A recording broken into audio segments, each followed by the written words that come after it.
Holy KRP is really good this year, and we'll see if he can make some plays on Anivia.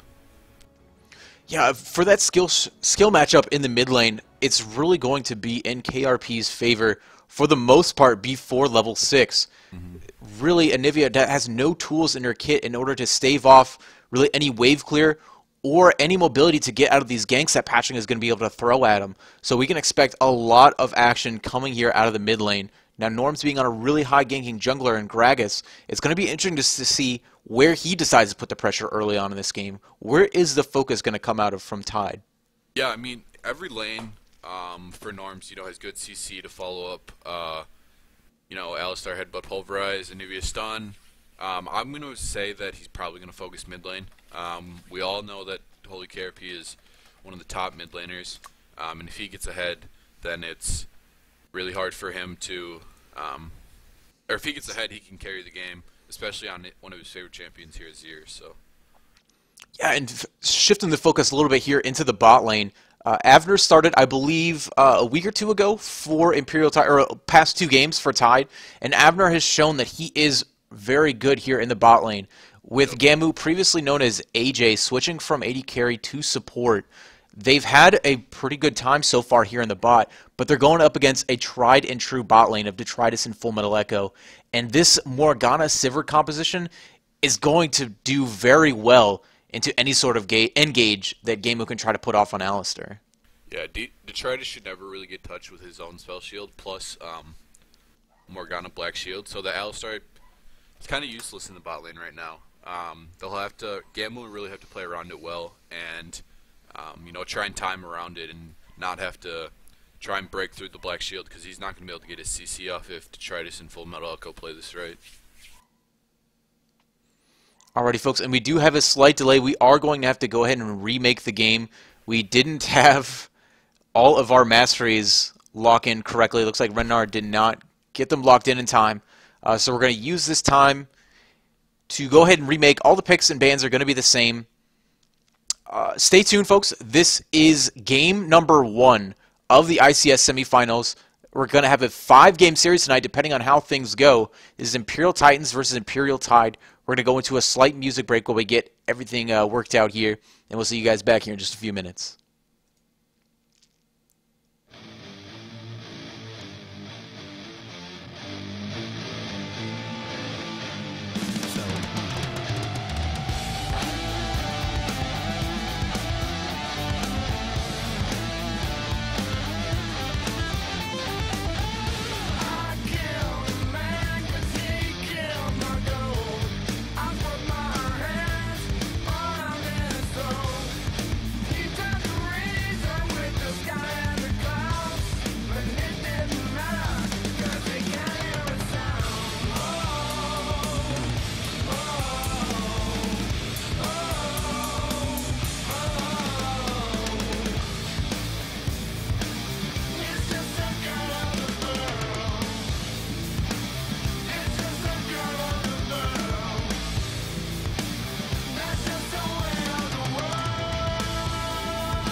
Sound resumed. Alrighty, folks, and here we go. Getting onto the Rift for game number 1. This is Imperial Titans on the blue side against Imperial Tide.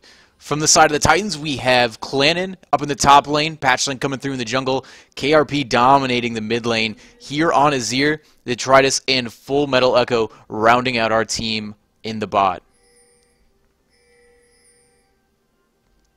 And then for the side of Tide, we have Ragnar and Nautilus in the top, Norms on Gragas in the jungle, Mortal 2 on Anivia in the mid lane, Avner on...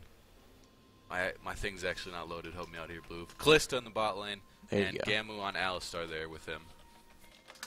Yeah, definitely. And so far out of this game, we don't see a whole lot of crazy stuff from the start. Gamu and Avner sort of setting themselves up a little farther ahead into the side of Titan's jungle. They got some deep vision there right next to the red buff, so we're really going to be able to show here. Let me go ahead and turn off these overlays. It's giving us a little bit of lag. Yeah, so... Should work out a little better. Okay. Pause here. Standard level 1s here. Looks like Tide has warded up. Pretty standard all across the river. So we got some lag here. That'll be resolved soon. Yep, just a little bit working through here, folks. So it looks like we have Lord Patchling starting on the bottom side here. Well, Norms is starting on the top side there, getting a leash from his top laner. And Gamu and Avner are going to be able to take this,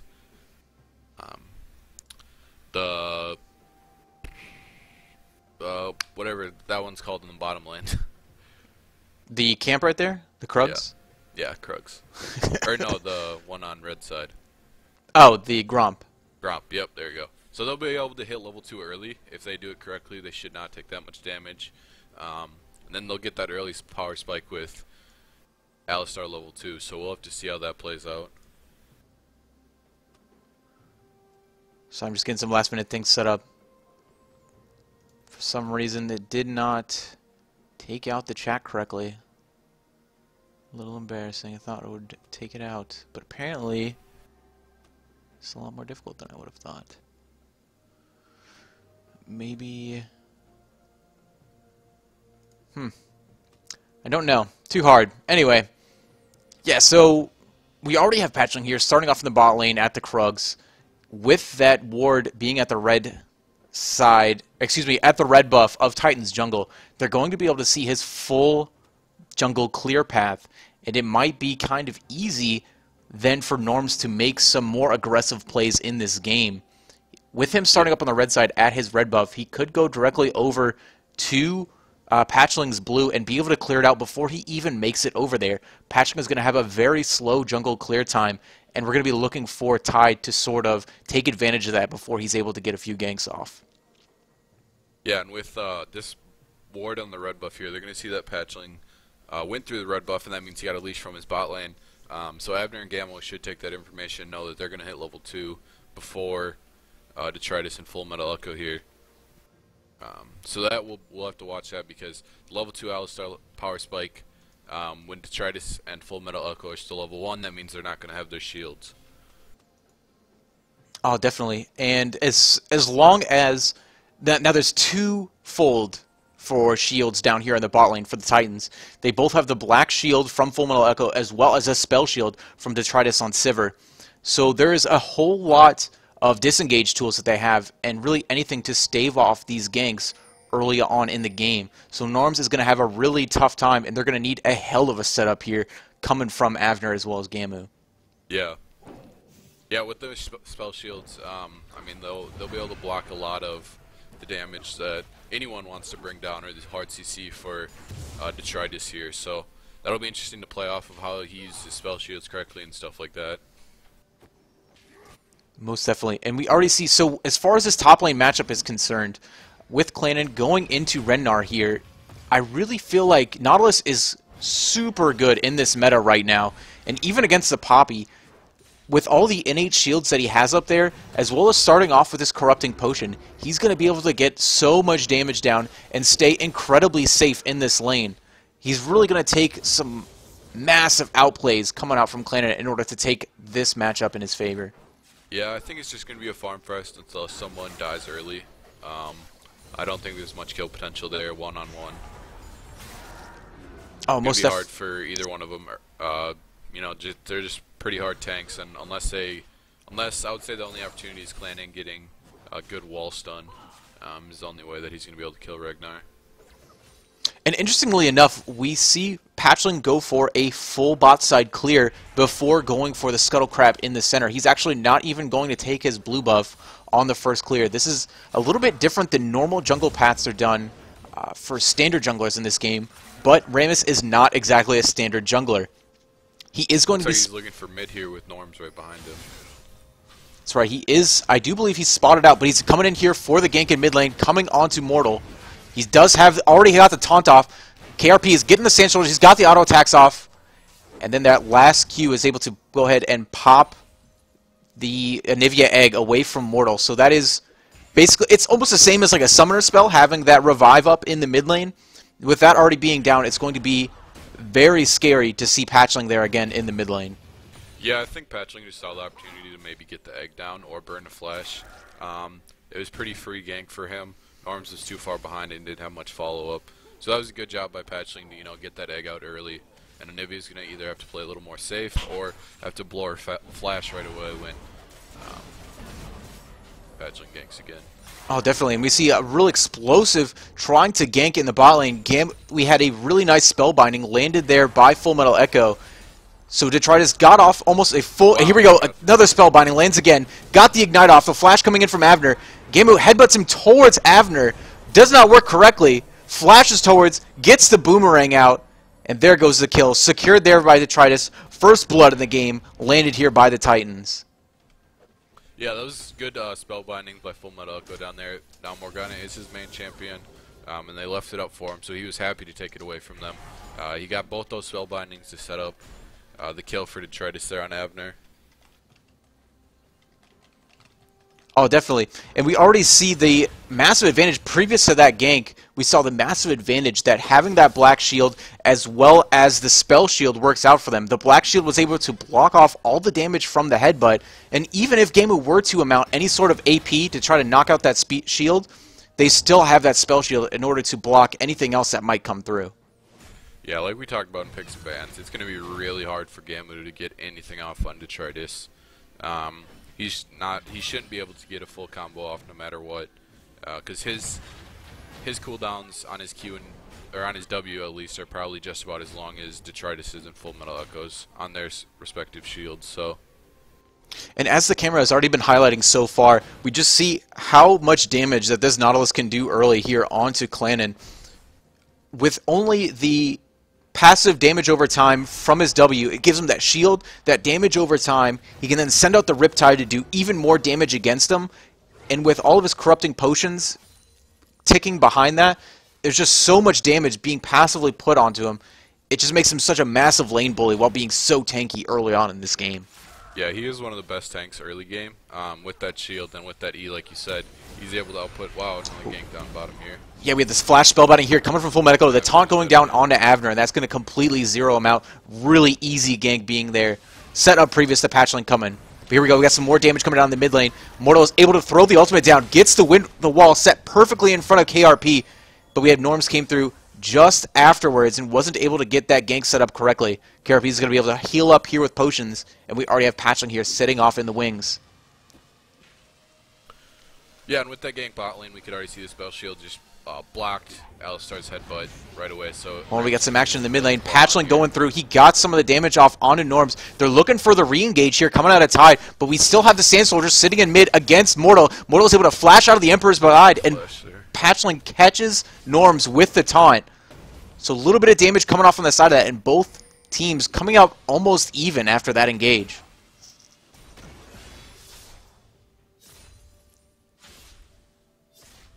Alright, sorry, I was just looking at something. Yeah, so with that gank mid, they forced the flash. I think the egg should be up again soon, so Patchling should be able to go back. At least there's a small time frame there, and we'll see what he does with that information. Based on what my screen shows, it looks like the egg is almost up. I'm not sure if it actually shows the tick down from spectator mode.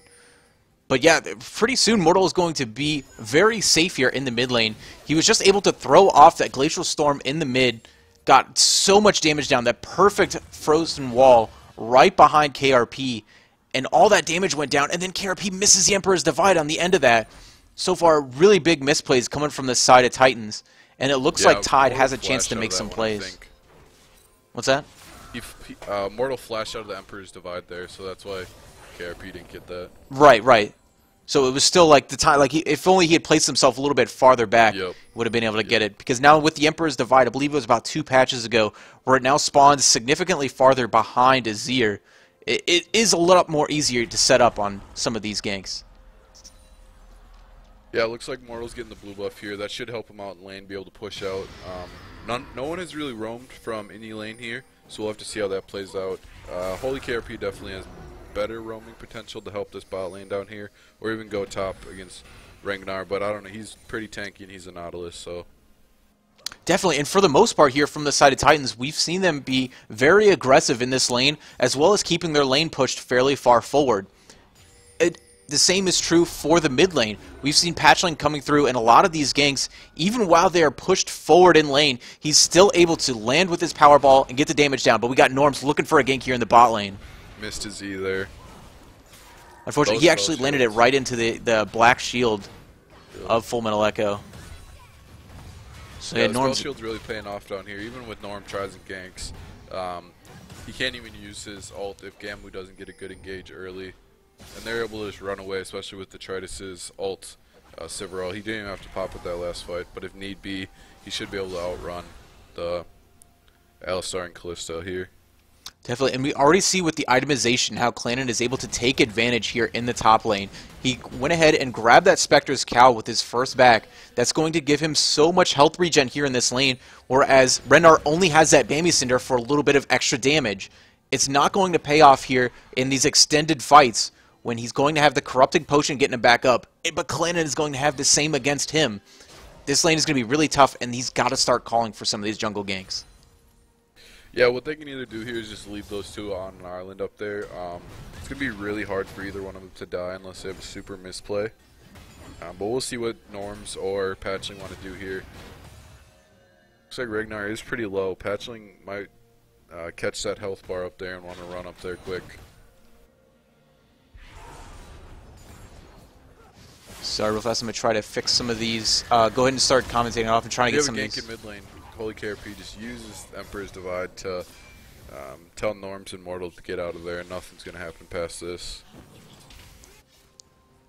Trying to fix some of the lag stream that we're getting here. Oh, we are getting some lag. Okay. So in the bot lane here, pretty even. Every lane's pretty even. I don't think there's going to be many solo kills with other junglers' help here. KRP is too low to go in on Mortal, and Mortal now has his egg back up, so he won't be able to get a kill mid lane there. And then, like we talked about before, top lane's just 2 tanks button heads. No one's really taken Dragon yet. No one has it warded up around it, so we'll see what kind of focus these teams put on there.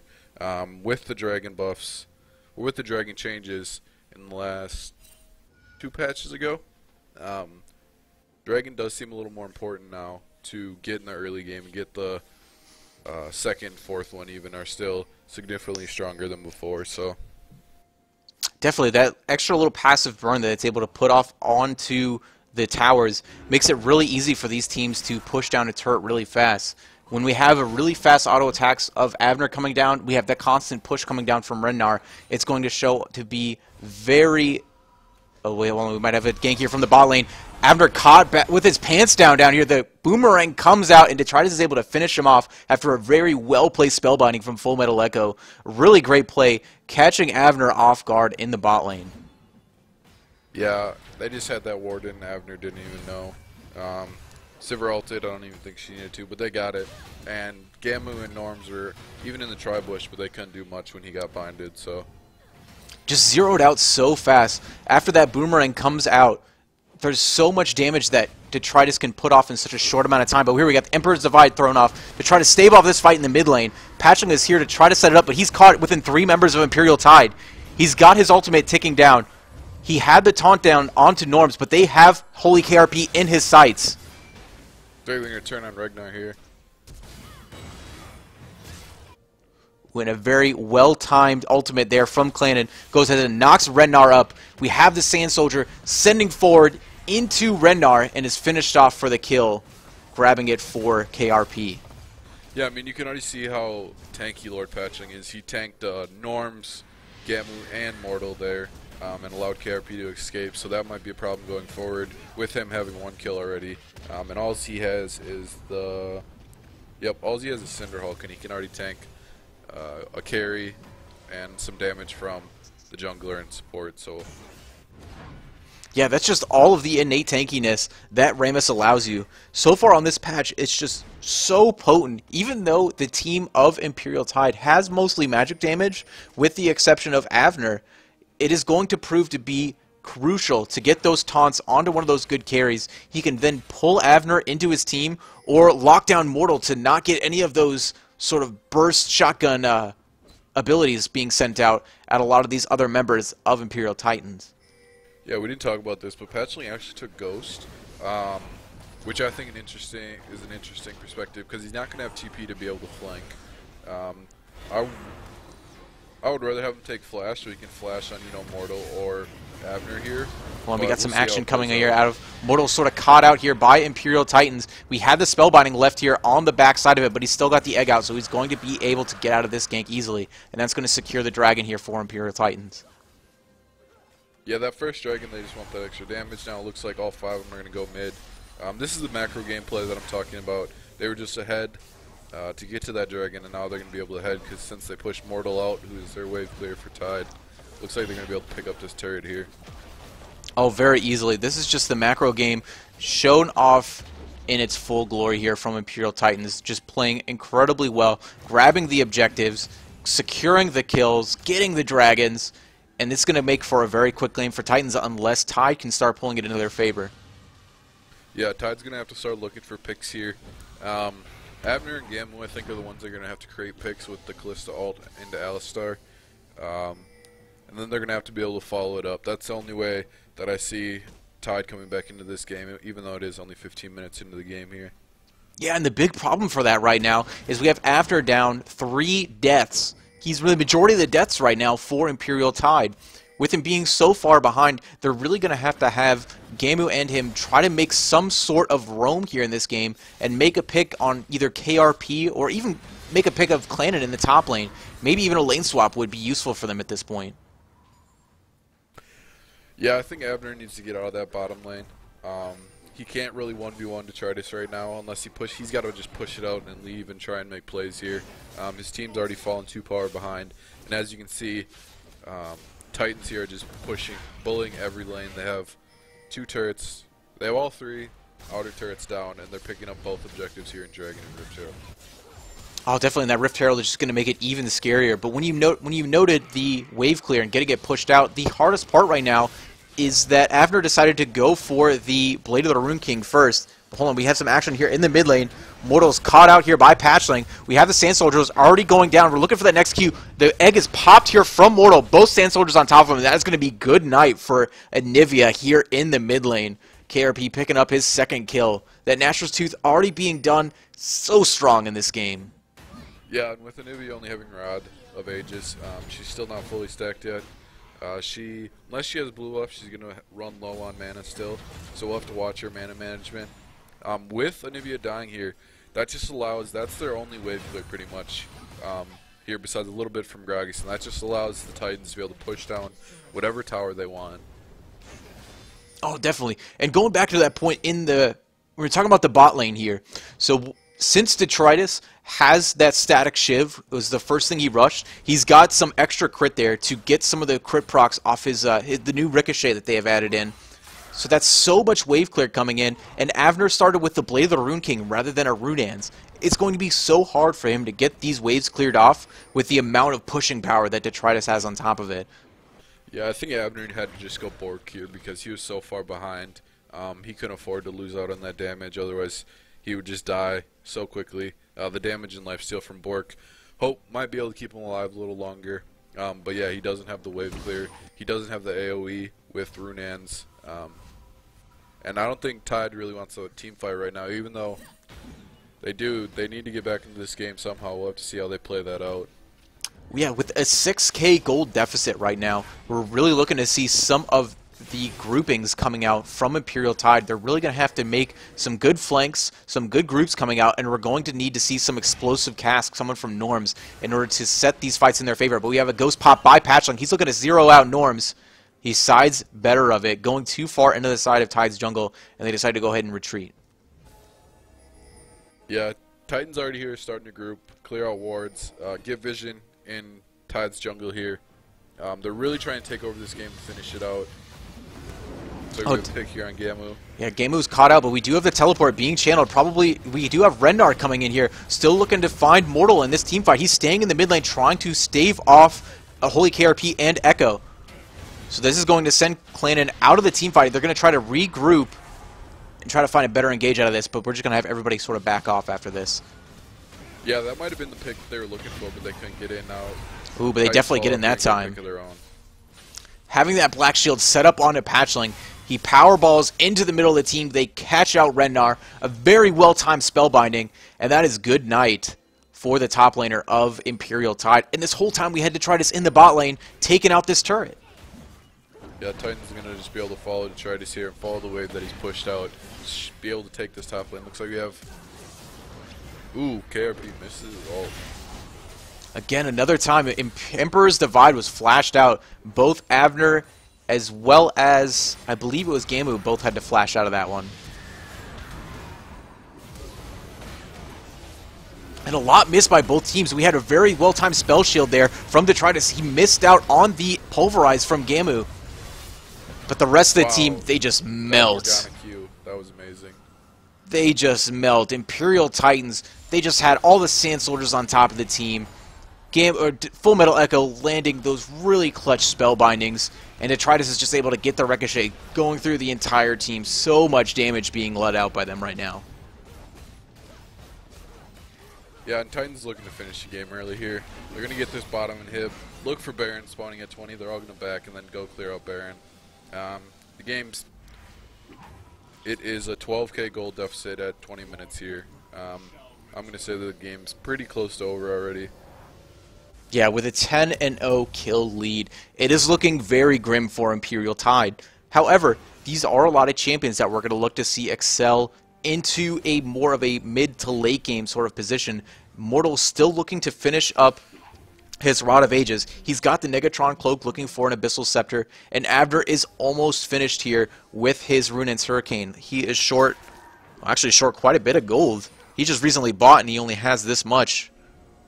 Wow, looking really depressing right now for the side of Imperial Tide. Yeah, and Detritus is 3,400 gold up on Avner here. Ooh, but they caught Mortal out here at the blue buff. He did not notice that Pink Ward was sitting there the entire time. He tries to send everything down. We have the ultimate send down by Clannon, but it is just way too late for Mortal. That egg is quickly cracked. And that is bringing up another 4v5 for Imperial Titans. Yeah, Titans have just taken over this map here. Tide can't really extend past their... Even outside of their base, they have all the turrets down besides the top lane, inner. And they're just putting pink wards everywhere and not able to get any vision down at all, with Titans just suffocating them. Yeah, and we only see right now there's only one pink ward set up on the red side jungle of Imperial Tide, and then there's one regular ward set up right next to their wolves. So you're right, they're just being completely vision starved right now. They don't have any turrets, so there's 0 global gold on the team. Everybody's having to just rely on the CS they've gotten throughout their lanes. It is right now very tough for Imperial Tide to find an opening in this game. Yeah, Titans is going to look down top here. And if they get a pick, they're going to go for Baron here. That's what they're looking for. They know Ragnar is going to have to sit bot lane here, and looks like they get a pick on Norms here. Norm was very easily picked out. He was trying to clear off that pink ward, but it's just collapsed on so fast by Patchling and Clannon. And very quickly, Ganu, he takes the ultimate from Morgana, but that's going to be a very easy, going to have Callista ulting him out of that fight. Yeah, and with that chasing on Gamma, it looks like they got a little low here. We'll have to see if they go for Baron. They did get the jungler and Norms, but it only being 22 minutes in, even though they have this huge lead and it seems like late game, death timers are still small. Norm's already back up even before they could get to Baron almost. Definitely, I don't think Baron is going to be quite the call yet. They do have the momentum in their favor, and they're looking to keep this lead by any way possible. They don't want to throw any sort of situation into Tide's favor, so they're just going to keep pressuring these waves, keeping their vision up, and trying to take more of the advantage. I think really the sweet spot here for Titans is going to be that 2 inhibitor push for Baron. Yeah, with bot lane inhib will come up in a little bit here. Holy KRP is just picking up the blue buff. They're just clearing out their jungle, getting ready to group here. Clannon actually picked up an Oracle's on a top laner here, so they really want to starve Tide out of their vision. Yeah, we see only 2 blue trinkets and the 3 oracles coming out from the side of Titans with nobody having a, what's the word I'm looking for? Yellow trinket. No, man, I'm just having a brain fart today. The warding totem guy, the 3 wards business. Anyway. Sightstone? Sightstone, there we go. Nobody having a Sightstone, so they're looking to just control the vision with pink wards, but we have Patchling here getting into the middle of this team fight. He's got the Powerball onto Rennar. They have the taunt here coming on Norms. The Emperor's Divide pushing Rennar and Norms into the wall, completely zeroed out by the side of Imperial Titans. Ultimate being channeled here by Clan is going to push Mortal back into the base, and they're going to look to try to push into on this inhibitor turret. Yeah, and they're just so far ahead they can even dive under turrets here. Patchling is unkillable. He was focused by pretty much the whole team there. And Detritus and Holy KRP just have free reign in the back line to put out as much damage as they want. Patchling was focused by not only the entire team, but and the tower there in that last engagement. Looking to find Mortal. Clannon doesn't quite find him into the other side of that inhibitor. It does push him out of the fight, but so much damage coming from KRP right now. Just a few Central dodge attack. It is going to force a late flash from Mortal right next to his Nexus, and that's that 2 inhibitors down. Now they're going to be looking for Baron. Yep, they're just going to clear out the jungle here, ward up behind them. No one's really low. Patchling is about 3rd health, but he is tanky enough. Looks like they're just going to want to push these lanes out and back here. Yep, doing just like you said, clearing out the last little bit of jungle. They have a couple of those wards set up behind them, and they are quickly found out by Norms here. So a lot of that jungle vision is going to be cleared out.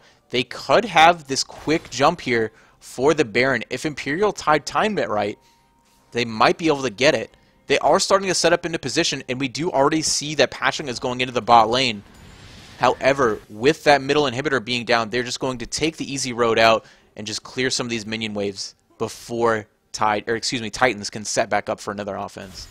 Yeah, the bot inhib did spawn again, so that lane's not going to be as pushed as normal. It will still be pushed from the level advantage that Titans have. The minions will naturally push that way. I would see them to either go bot and clear out that inhib, or go to Baron here. Tide here can't face check Titans at all here without just any member on their team just dying. They can't even face check any part of their own jungle. You see that right there that Gamu as well as Norms had to scurry out of their own jungle away from only seeing Patchling coming at them with that Powerball. Really scary game right now for the side of Tide, and they have to find some way to set up a defense, and that's going to be within their own base. But right now we have Norms was caught out by a binding from Full Metal Echo and zeroed out so quickly from the damage of Detritus and Clannon. Yeah, we're seeing a really interesting build from Detritus here. He actually picked up Static Shiv, picked up IE, then picked up Runans. He is really far ahead, but this Runans is just gonna, his ricochet is he's gonna have boomerangs flying everywhere here. Oh, definitely. We have this really timely engage here from Imperial Titans. They find Mortal, completely zero him out. They have Detritus sitting in the back lane. We have all those ricochets going through the entire team, and KRP and Detritus grab 2 for 2. Excuse me, 2 kills each. Nobody died here on the side of Titans. Game. Only no towers, no Dragon's Take. That's a perfect game. Wow. Titans really showed what they're made of coming to the playoffs for this first game here. Yeah, and that was only game number 1 in this series. Nobody dropping a death, not dropping a tower, and like you said, a really convincing, perfect game here for Imperial Titans. We still have 2 games left to go here in this series, so stay tuned for more action from Imperial Esports.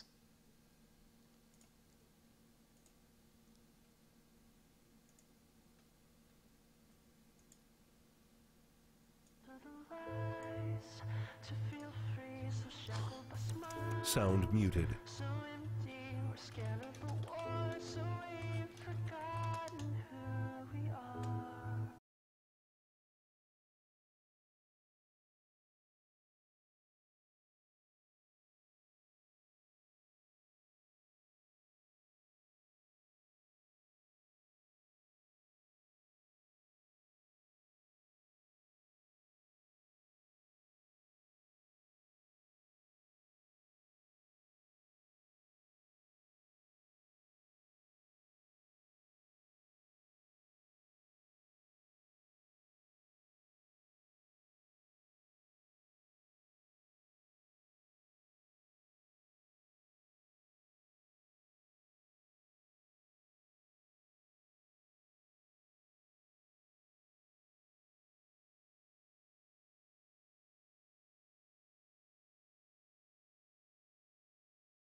as he dives in. But even so, if anybody else can possibly get a little bit of damage put down on top of them, he's still going to heal them back up to full.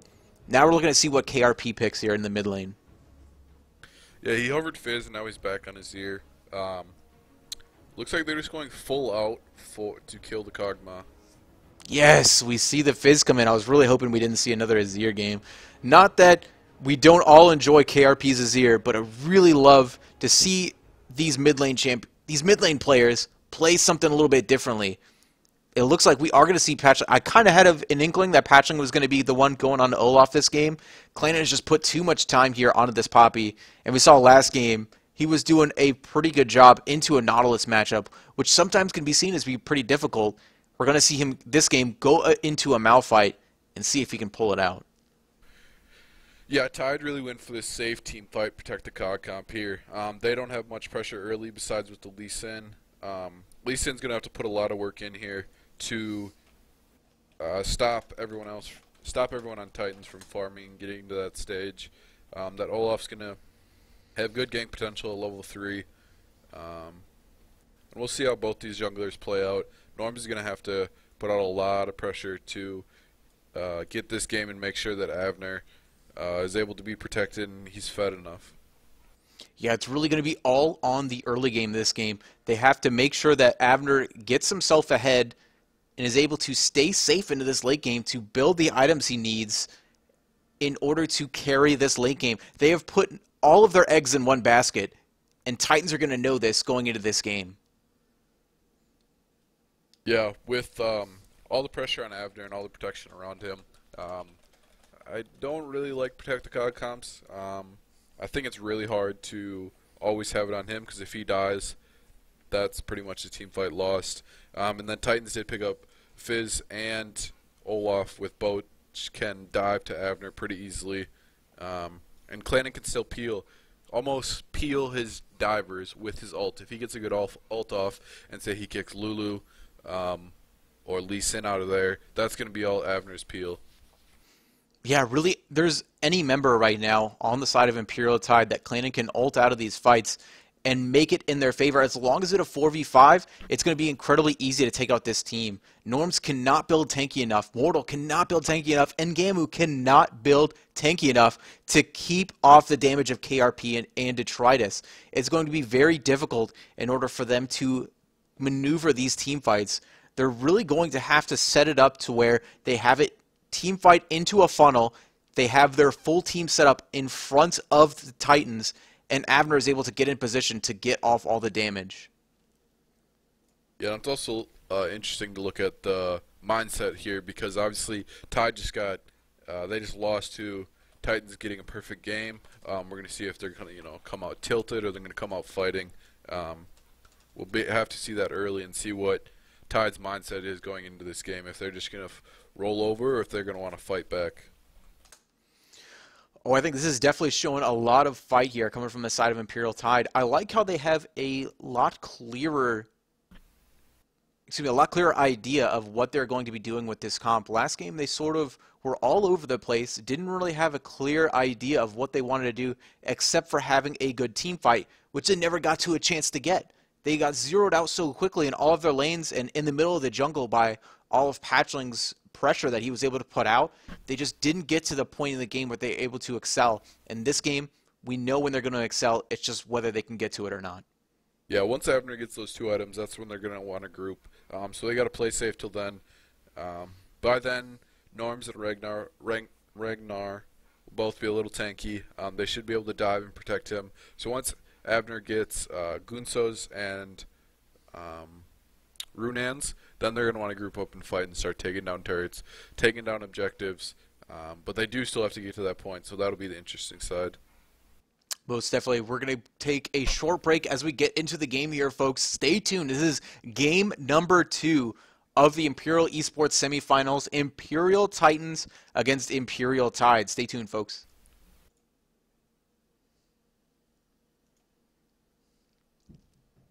Sound muted.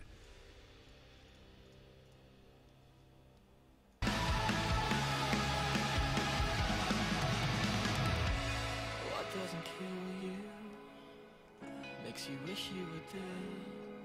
Got a hole in my soul going deeper and deeper, and I can't. Holy load time, folks. That was a quick one. Already into the game here. Imperial Tide, Imperial Titans. We know the squads. What are we looking for out of this early game here, Scruffy? We're looking for Tide to pretty much survive. They got to make it to where they can have the cog, output a lot of damage and be able to be go to their advantage with the protect the cog comp. Now Tides on the other hand does have decent early game. Not much kill pressure mid with when Fizz gets his ult, Lulu's gonna get her ult, and they're gonna be able to easily push off her. Definitely. We see right now we have the side of Imperial Titans. They are looking for an invade on their blue side. Kind of curious because I don't believe that Tide has much of an invade team, nor were they looking to do that. I guess they were looking at more of Norms on that Lee Sin and waiting for the possibility of something happening, but they are going to start to disperse here in the side of their jungle in order to have a very standard start. Yeah, I don't know why they really grouped up around their blue buff. Maybe they're looking for an easy pick or something. But like you said, Tide here doesn't really have a good invade team. I guess behind a Morgana Q, at least in Q. That's about it. That's all they got though. So, but otherwise, pretty standard starts here. Gamu and Avner are going to be able to get that level 2 first. So we'll have to see if they do anything with that. They didn't last time. They did take the camp, and they did engage with Alistar on his level 2 here. Definitely, and this is going to be a really tough lane here for KRP in the mid. With the constant auto attacks going to be coming out from Mortal, he's going to constantly proc his Thunderlord's Decree. He's going to have all of his help picks. He's going to have those Glitter Lances. He's just got so many tools to hit KRP from range. He's got to be able to survive this game, and he's going to need some ganks here from Patchling. Got a binding in the bot lane. Nothing much happened. They did hit level 2. Actually, they messed up somewhere. Game will hit level 2 before Avner. So they couldn't do much out of that. A lot of damage going down in the mid lane onto KRP. Taken very low, but Mortal only has the exhaust early on in the game. He doesn't have quite the kill potential that he would really want into a lane like this. He's just going to have to wait for the jungle pressure in order to zero out KRP. Yeah, and they really went for the Protect the Cog. I didn't even notice that Mortal took exhaust. I mean, that would be good towards Fizz once he goes diving in on you, but as you can see already, Holy KRP is not going to have enough health to be able to dive in on Mortal if Mortal just keeps poking him down. If he would have the Ignite here, he might have a kill going in here soon, but with the exhaust, he's really going for, make sure Avner's okay, make sure Avner is able to stand still and attack everyone. Yeah, and we already see Patchling here is going for that early scuttler, is going to give him a little bit more HP, and he's going to be looking to assist KRP here in the mid lane with a very big minion wave right there. It's going to be very difficult for him to get into this lane, so instead he's just going to decide to throw a ward down for him, keep him a little bit safer from a little safer from jungle ganks, and head back into his own jungle. Yeah, it looks like Patchling there just did the same exact route and almost the same exact move. Unfortunately, that minion wave is a little too built up, and KRP couldn't even go in on that, so... Now we did have Norms full clear way quicker than Olaf here. He checked around bot, nothing was going on there. So we do have, wow, Norms just got both his buffs. He did not full clear. So look, Patchling is still up on CS on him here.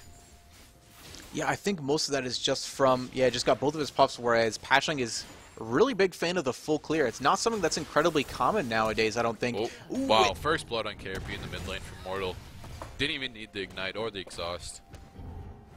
Yeah, and the wasted flash away, really unfortunate there from KRP, losing a lot of pressure in the lane. He loses that flash for that little bit of extra engage and still takes a death on top of it. So not only is he down 16 CS, also being down that one death is going to make this lane very hard for him.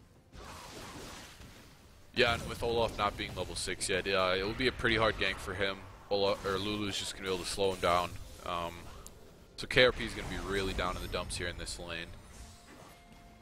So looking down here, we got a lot of action going on here in the bot lane. We have, Norms is setting himself up for a gank. He's getting behind. We there's the the spittle going down on top of him. We do have the resonating strike land on Detritus, but the spell binding just barely misses him. Yeah, not much. I think Detritus and Full Metal go ahead and idea when Abner and Gamu got a little excited and started going aggressive, so they knew that Norms was around and they were able to back off in time. Yeah, definitely. And there was a whole lot set up, so they do have flashes burned from the side of Imperial Titans. However, Gamu did have to burn his own flash for it. But we have Norms coming here in the mid lane, misses that resonating strike onto KRP. Very unfortunate because we have Patchling here showing up for the return gank. He's got the lightning strike down onto Norms, got the auto attacks going down on a normal. That is going to be the death there from the side of Imperial Tide. Very easily picked up, and now the advantage is switched to the side of Imperial Titan's favor. And now if you're tied, you just got 2 early kills on the people that you did not want the kills on. These are the 2 people that are going to be able to dive Abner and kill him. And now they both got an early kill, so did not work out in the favor of that gank there for Tide. Exactly. When we talked about when we're looking for the way this game is going to go, we need to have Abner getting fed, and we need to have the divers from the side of Imperial Titans not get kills themselves. And right now they have failed so far in that 1-win condition. So need to make sure that they can at least carry through on their second one in order to secure this game in their favor. Yeah, Abner is winning here in the bot lane in CS. Not by much. Another hit by Gamu. Gamu's too low to really go in on anything. KRP is getting a little confident now. He is 6, but so is Mortal. Doesn't have Ignite here. We'll see what happens. I don't think this is going to be a kill going over to him. KRP is going to get a lot of auto attacks off, but we do have Norms waiting in the wings. He just got to land that resonating strike. He's got the cripple landed down on him. He's got the auto attacks going off. He's going to send out the Playful Trickster, and that is going to allow him to dodge the resonating strike and get out of this engage easily. So we had an even amount of ultimates burned from Imperial Titans and Imperial Tide, and both members are still alive. Yeah, KRP actually picked up a Negatron Cloak there early, so he didn't even pick up any damage items, and he was able to do that much damage to Mortal there with just the cloak and able to defend himself, so he doesn't have to get poked down here. So we haven't Good Patchling going into gank here. Yeah, exactly. He was going down. We had that last auto attack going down on Avner, but it still had enough HP to survive it, and the Black Shield was there to stop any sort of slows that Patchling would be able to throw out. Flashed away, very easy escape by the side of Imperial Tide. Yeah, he did blow his ult there, so that means he'll have to wait a little bit to, gank. He still can get some ganks off mid lane. Top lane's pretty much the same scenario as last time. The junglers are kind of just leaving them alone. No one's really dying up there. They're both tanks. It's really hard for either one of them to get all the way down. We do have Patchling here going into the bot lane. He is able to land the axe there onto Gamu. He goes back through. He's going to try to grab Abner on the end of it, but Norms was there just in time to stave off the engage, and the Ignite is going to finish off Patchling there in the bot. Yeah, actually didn't see what happened there. Patchling must have just chased him all the way down to that second turret there. Yeah, Patchling went around. He was seen off by the ward in between both the turrets, and just off that, Gamu landed his Dark Binding, even still, and after continued to walk away. However, Gamu sort of stayed behind in order to get some more auto attacks off, maybe a little bit more damage to sort of keep him occupied so he didn't dive down onto Avner, and that costed him his life in the end. Gotcha, yeah. Well, I mean, I think it might be worth it. Patchling picks up another kill here. He's going to get his early Cinder Hulk here. He's going to be really tanky. We'll see what he uses that for. And Gamu did unfortunately pick up the kill there. I'm sure they would have loved that on Avner. Yeah, it was kind of unfortunate, but even still, he gets the assist out of it, and he's not able to complete his Ginsu's Rage Blade. So right now, Avner is still going to have somewhat of a tough time here in lane, going up against the BF Sword from Detritus. He doesn't have anywhere near to his close amount of damage that he's able to put out. He doesn't hit his Power Spike until he's able to finish off that Ginsu's. Yeah, and if Detritus is also going to be able to ult him and give Patchling and Holy KRP that extra movement boost. I like the Protect the Cog comp here, but we do have the ultimate here. Pop from Detritus. They're going to send the whole team here on top of Avner. They tried to stop it. They got the Black Shield down on Abner, but the pure damage was enough. They're going to grab Patchling on the end of it. He did tank up the majority of the tower the last half of that fight. We do have KRP here getting engaged on by Norbs, but the heals coming down from Echo are enough to keep him alive. He's just staying on the backhand side of this, keeping the heals down, and KRP, with the help of Detritus, is able to finish off Mortal. Norms is here looking for a return kill onto Full Metal Echo. The Resonating Strike is tanked by Detritus, and he's going to finish off that last kill. A 3-for-0 trade on the side of Imperial Titans. Yeah, Ragnar teleported down there. I think he ulted to finish off... No one. Did he not get a kill? No, Ragnar did not ult. He did teleport down, but I believe it was too late. He didn't have anybody there in time when he did get there in the lane. And now he's just constantly taking auto attacks from Detritus. Ragnar didn't ult earlier. It was a super dive. I think Ragnar should have ulted right away, and that would have stopped the dive and at least picked him up some kills maybe down there. Yeah, it was really unfortunate place. Not only did they lose the teleport from Ragnar, Clannon held on to his teleport, and he's going to be able to push this wave into his tower and have have Ragnar lose even more CS. He's already at about a 30 CS deficit, and now is going to grow even more as he stays in this lane and keeps the advantage in his favor. Yeah, and with Ragnar, I mean, he doesn't really need CS. He's pretty much an ult machine. But if he doesn't have a lot of armor here, he's not going to be able to ult the backline.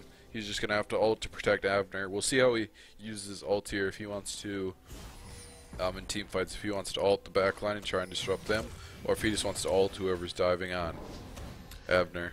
So going back to that last fight that we had in the bot lane, the true hero there being Full Metal Echo, staying back as just out of range from all the engage that Imperial Tide had, and he kept KRP alive. He kept he kept Detritus alive at the end of that, and just really made sure that the side of Imperial Titans was able to get out of that fight safely and not take any return deaths on the back side of it. So it was a really great job by him in order to make sure that everything went smoothly for Titans. But we got Patchling here in the top lane, looking for a gank on Ragnar. He's going to be able to unstoppable force away. He was not inside the steadfast presence. Looks like Norm is just hanging around here, but he can't get a kill on KRP. He's too slippery here with his E. Yeah, easily dodged out there. It was able to land the cripple, but the Playful Trickster is going to pretty much every time get him out of that Resonating Strike from Lee Sin. Yeah, Full Metal Echo is really playing good Soraka here. Looks like he's going up. They see Norm. I think he's just going to sacrifice himself. Yeah, Echo trying to sacrifice himself. He was able to get off that last Q. They're trying to find the damage down on a Full Metal Echo, and we do have Abner blows his flash to get that last auto attack down. Who's that clanning TP? Clannon TP's there into the bot lane. Gets down the damage onto Abner. He throws down that last Q. Detritus is able to finish out Gamu. Does not have his spell sheet up, and he's going to take this entire turret with that Tormented Soil being underneath him, but KRP is behind to get that last little bit of damage onto him, and he dies just before that Patchling Axe is able to hit him. So they got 4 kills down here, and looks like they're going to take this turret. That's going to put them at about 3K, 3.5K gold lead here. Yep, 3K there. Looks like they're going to move up to Dragon here and see what they want to do. Clannon does need to return to top lane because Ragnar is pushing top lane here, and he's losing some CS. Yeah, losing some CS, but this is only evening out the gold lead. Not only that, but Ragnar cannot push these towers that fast. He's not going to be doing that much damage. The Bambi Scimitar is going to help him out a little bit when it comes to keeping that wave close to the Titan's turret. But even still, we see that now he's having to back off with the turret being at about 30% HP. Yeah, in that mid lane gank there, I think KRP and Patchling just ran at Mortal's face, and you can already see even with Mortal with his slows, he can't stop those two. With them being two, you know, they pretty much have kills on all who they want. Detritus, Holy KRP, and Patchling here. They're all decently fed. They all got a couple items already. I wouldn't be surprised if Titans started grouping up here and pushing down turrets and getting objectives. Yeah, it's getting to that point in the game where they're starting to get these key members with very heavy items. We already have that Abyssal Scepter finished off by KRP. We have that Static Shiv going down onto Detritus. These towers are going to start melting. These carries on the side of Imperial Tide is going to start melting, and we need to find some decisive team fights on the side of Imperial Tide to get this game in their favor. Yeah, Ty can still easily get back into this. All they need to do is just find a good team fight, get Avner sitting still, and just making sure that he's protected. Exactly, but they can't do it when they're going on the back foot right here. We have Clannon invading this, the Tide side of the jungle. Almost found himself a blue buff, but they do get it over to Mortal. We have four members here in the mid lane from Imperial Tide, and they're just trying to find where they want to go with this game. Yeah, Ragnar can't even engage here. I would say their best bet is to try and get a couple kills on Soraka, but if he can't ult Patchling or Detritus as long as they have quick enough fingers to spell shield and ult out of that. Interestingly enough, we do have Patchling. He went for that recurve bow after finishing the Cinder Hulk. It looks like he's going to try to get a Blade of the Rune King after everything else. That would be my best guess for some extra damage and even more attack speed that he's going to need to try to finish off Avner as quickly as possible. But he's going to have to be fairly tanky if he's going to try to run through the entire team of Imperial Tide. Yeah, I mean, I guess he could go for the Blade of the Ruin King, and you know, just whenever his flash is up, just always flash on Avner. That would be my bet, is what he's going to go for with the Blade of the Ruin King, that burst plus his E true damage, and his Q. Then with Holy KRP, he's just going to be able to assassinate him pretty easily. Oh, we have KRP is able to find his target with Avner here in the bot lane. He's got his ultimate going down on top of him, finishes him off with the auto attacks, and that is good night for Avner in the bot lane. KRP already starting the assassination train. Patchling has got his ghost popped, not ghost popped. Where was he getting that movement speed from? I'm thinking Oh, it must have been the Sivir ultimate. That was what was popped. There we go. He got it from the Sivir ultimate. They were trying to find another engage there in the mid lane, but didn't quite see anything. Yeah, so Detritus and Full Metal Alcard just be able to stay full health and push down this turret. Holy KRP's getting in the bot lane. Ragnar's fighting Clannon in the top. Looks like a catch Patchling here. Patchling. He's going to pop the Ragnarok in order to safely get out of this. Might not have necessarily been needed, but he didn't want to lose anything on the back side of that.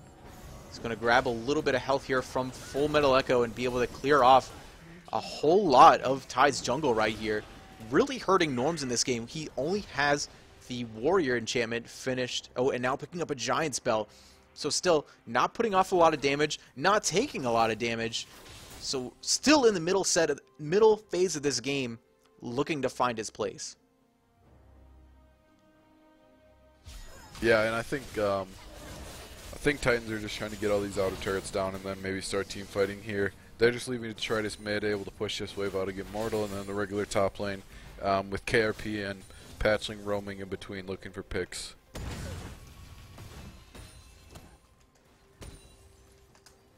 Yeah, so right now we've seen a whole lot of dancing around here in the top line. Funny enough, we saw a few minutes ago Clannon was just sort of running around Rednar in the top lane, doing a ring around the rosy impression as they got the farm between them. Now it's evened up between both top laners, be fairly even. Norm's going to steal away the blue buff from KRP, leave him sitting there with a dark binding in his face. Patchling running in with the Sivir ult here. Trying to get on the back side of it. Did he actually pop the Sivir ult? No, the Sivir ult just now coming up. We have Clannon teleporting into the bot lane, got his ultimate, channeling up, but he misses on Avner. Going to try to get all the engage down, going on top of him. KRP is going to playful Trickster right on top of the rest of the team, but Avner gets the ultimate from Mortal on the back half of this fight. He's going to prop the Caustic Spittle, and it's going to zero down Patchling. So much damage being coming down. Clannon tries to finish it off with a heroic charge on Avner, but he does not find the stun. He's going to take a death on the end of this, and Rednar is trying to finish off the rest of the team, but Full Metal Echo are going to limp out of this fight. Yeah, and we see just the Kog'Maw, how strong he is right now. He's able to survive all the dives with the Lulu ult, the shields. He was able to live through, and he doesn't even have Runean's Hurricane yet. This is actually getting quite scary for Titans. Avner has 5 kills, and he's going to, I think, back here and finish up that Runean's Hurricane. So if they're not able to pick him off, and it looks like from that last fight they weren't able to reach him fully. Yeah, they just really did a good job that game of that fight of having Avner in the correct position. KRP had used a lot of his cooldowns in order to just get into range of Avner. Once he got in his face, there was nothing that he could do to get out of those auto attacks. Avner just going to take him down so quickly. And they really need to find a way to get their entire team on top of him at the same time. Because we saw KRP win in first, Patchling win in second, Clannon win in third. All of those guys need to go in at the same time if they want to get a kill on Avner. Yeah, and that's going to be really hard for them to focus. Because if they do blow everything on Abner and he gets out of it, then they lose everything. If they don't kill him right away, they're gonna lose the fight. Definitely, we do have Dragon number 2 being picked up on the side of Imperial Titans. KRP trying to answer back in the mid lane, throwing out the fish, but it just barely misses there onto onto Mortal's Lulu. Looks like Clannon put this ZZ Route portal up there on the top just to keep that lane pushed out and even so that his tower doesn't go down and he can come down and roam with the team. But it looks like we have Ragnar coming down first. Ooh, the Dark Binding is damage. landed down onto Detritus. Whole team trying to fight. They didn't even get close to Avner at the end of that fight. Rendar is there just in time. He's looking for that unstoppable force. But almost the entire team of Imperial Titans right now at low health, but we got Echo doing work on the back half of that fight. Throwing out the heals. That's going to get everybody pretty much up to full, and Clannon is now joining the fight. Starting the fight off, he's able to ultimate out Rendar from the fight. He's able to already join the team. Didn't channel it long enough, but that's still a lot of low HP bars on the side of Tide, and they're going to have to back after that half engage. Yeah, and we can see Abner power. He has Kog'Maw's power here. He already has Runan and Gunsos, and he was able to melt the whole team. Luckily, they were able to get out without any deaths, but we can see if they want to fully engage that Avner's, if you don't kill him right away, he's going to be able to melt the rest of the team. Yeah, and we've already seen that they've done a great job with keeping Avner in the correct position and getting all of his damage out. As soon as he's able to finish that Blade of the Rune King, he's going to be able to stay even safer in these fights with all of the lifesteal that he's going to have and that much more attack speed in order to just completely decimate the side of Imperial Titans. But we have Rednar getting caught out here in the top lane. Patchling and Clannon are right on top of him. They got the steadfast presence trying to stop his unstoppable force if he wanted to run out, but he's just going to walk out of both of those champions still at over half health. Yeah, it looks like he's picking up ZZ out here for himself to even this push. Clannon and Ragnar here don't really have good split pushing without the... Well, we have Clannon finds out Gamu with the heroic charge. He grabs the ultimate there from Mortal, but it is not enough, and he is zeroed out there by Detritus in the top lane. They're going to try to find something else, but don't quite get it. Chum the Water's going down on Avner. KRP finishes him out. He gets, and the Playful Trickster away from Avner's passive. He gets a 2 for nothing there, going up against two of the highest damage champions on the side of Tide, killing both of them single-handedly. Wow, that damage coming out from his ult into Q. He one-shot Avner there, so as you can see, if he gets to him, he's able to kill him. And he actually outplayed Norms and Avner. He was able to get a double kill there. And looks like they're looking at Baron right here. They know that Tide doesn't have it warded. They know that they had to back. They know that they died. And they know that Tide doesn't thinks it's a little too early for Titans to get Baron here. Tide noticed something was a little off and sent some people over, but all they have is Lulu, and Norms is still back in base here. Yeah, they do pick it up. Down. Wow. Baron at 23 minutes. That's going to boost them up to a 7k gold lead, and they're going to be able to just push down whatever towers they want now. Yeah, already with that Baron going down in their favor, Mortal dropping another death.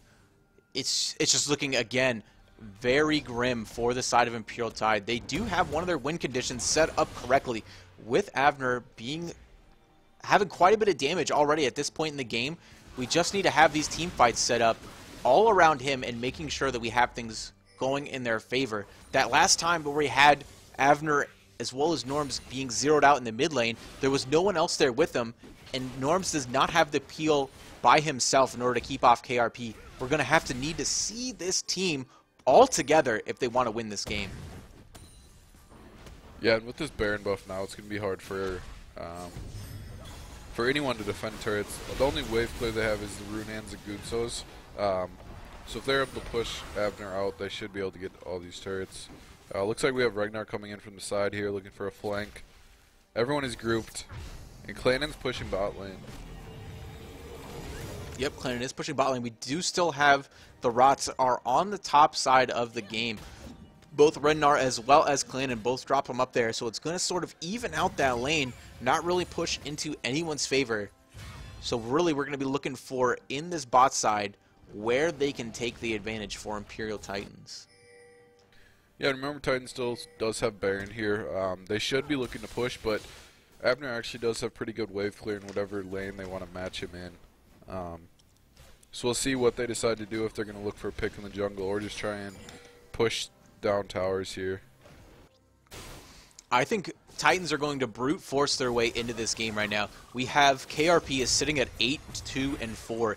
He's got a lot of his core items finished, but we have Echoes caught out here. He's able to be insect back into the team, and that is good night for Full Metal Echo and Soraka. No more heals for the side of Titans, but Patchling is going to try to get off on the end of this. Pops the Ragnarok, but they do not find the engage that they want. KRP tried to set up the flank on the side of Tide, but with all 5 members sticking together, like we talked about, these engages are going to be so tough for Imperial Titans. Yeah, they're looking around red here. Tide know that Titans is there, so they're not... Looks like we got a standoff here. Mexican standoff, nobody wanting to move forward. That pink ward keeping the side of Titans safe as they steal away the red buff. No response from the side of Imperial Tide. Yeah, Titans just want to keep the pressure up. They have bot lane pushing. It looks like Planet actually put his ZZ rod down there. KRP gets caught. Doesn't have enough damage. He's going to die here. Trying to set it up, trying to get that damage down on Abner. He's going to be able to get his Zhonya's off, try to finish off to Abner, and he gets that last playful trickster. The Zhonya's was just enough time he needed to get his cooldowns back up.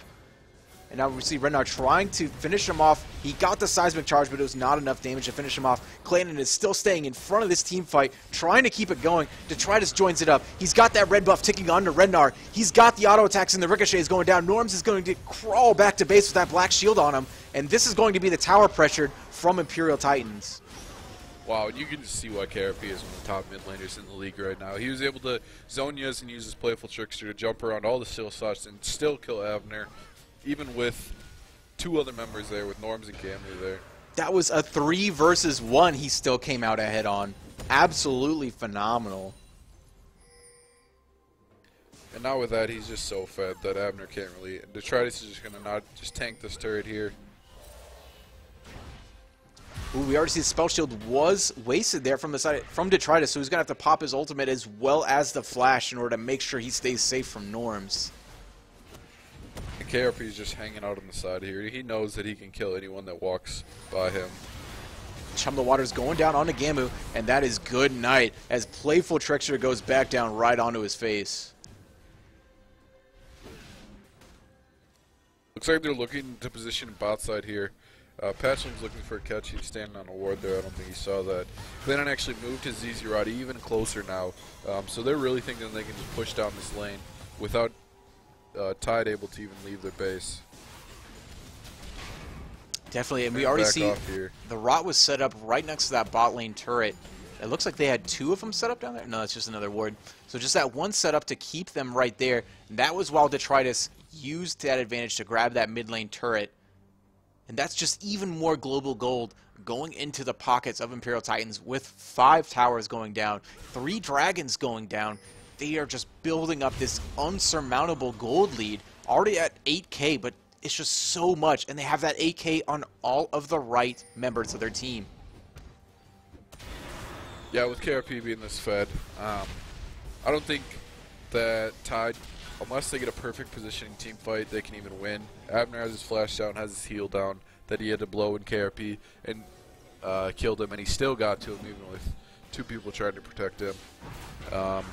Looks like Titans are just going to, clear out wards, make sure everything's clean, and we see how much we had 3 members of Imperial Tide constantly sitting there, throwing everything they could at Clannon, and he gets out of that with full health with only 1 heal from Full Metal Echo.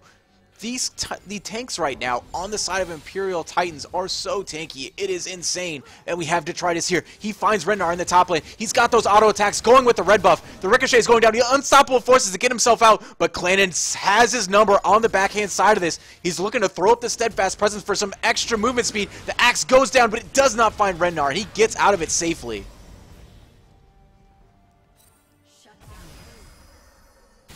Ooh, we missed a little bit of action. Here, KRP tried to go in on that, but with that Lulu ult, Abner was able to gain enough health to survive KRP's full burst.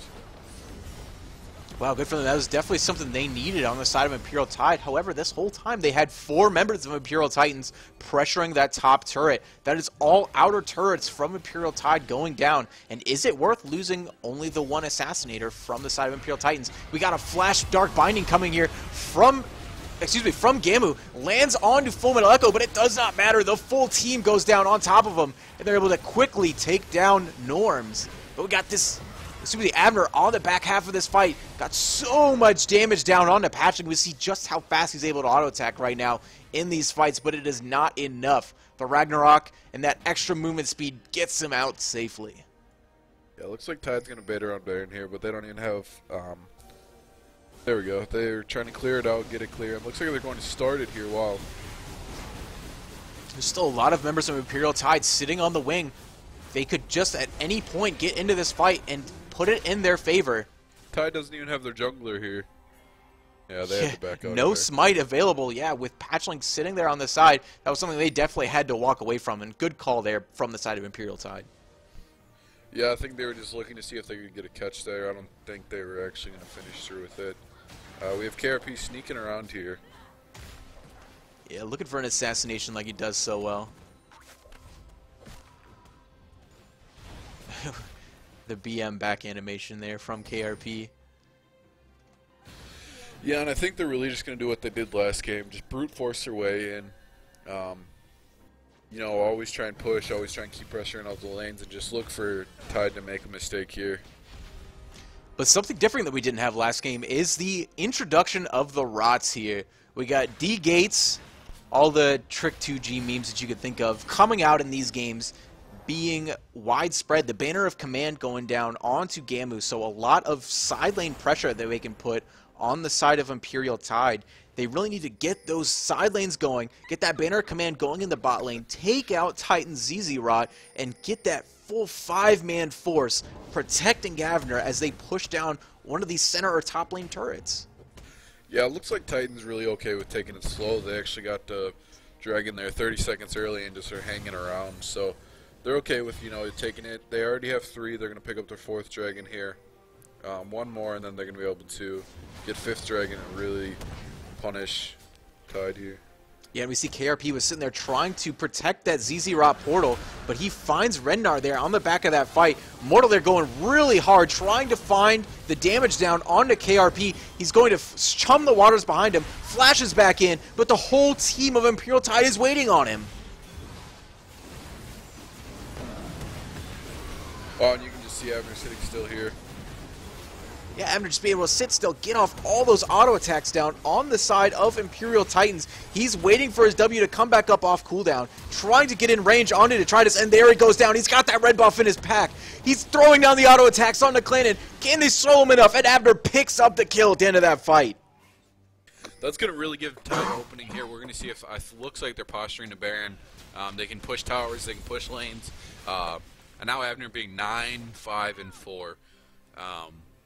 With KRP getting caught down there, Abner wasn't scared of an assassination attempt really, and just got to do whatever he got to do whatever he wanted to do. Yeah, exactly. And after the end of that, having so much protection, having all those members of Titans down, they have this smite still secure available from the side of Tide. They jump in here, the secure goes down, Baron over to Imperial Tide, and now this is a whole lot in their favor. They just have to get down here, clear out those minions from the bot lane tower, and start getting some aggression of their own. Yeah, and they fought their way back into it. They're only 4K down. They're going to have to start pushing here. They have 2 towers, but the win condition looks like for Titan's side is they have 4 dragons. So Tide really have to be aware when that next dragon's coming up. It looks like it'll be around 39 minutes, somewhere around there. Yeah, it's looking like it, and that'll be Dragon number 5. That'll be something that'll put even more of an advantage on the side of Imperial Titans. With that extra little bit of Dragon burn, that will make it so easy for KRP to get there onto those carries. He'll be able to jump onto Abner, jump onto Mortal, jump onto Norms even, and completely zero him out. We still see Norms here with no magic resist, and no magic resist even in sight. He's going for a Randuin's next. There is no crit build on the side of Imperial Titans with the exception of Detritus.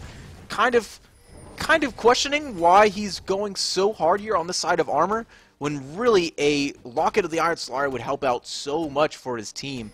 So kind of questioning the item builds. But here we got an engage coming here in the mid. Looks like Mortal got caught out here.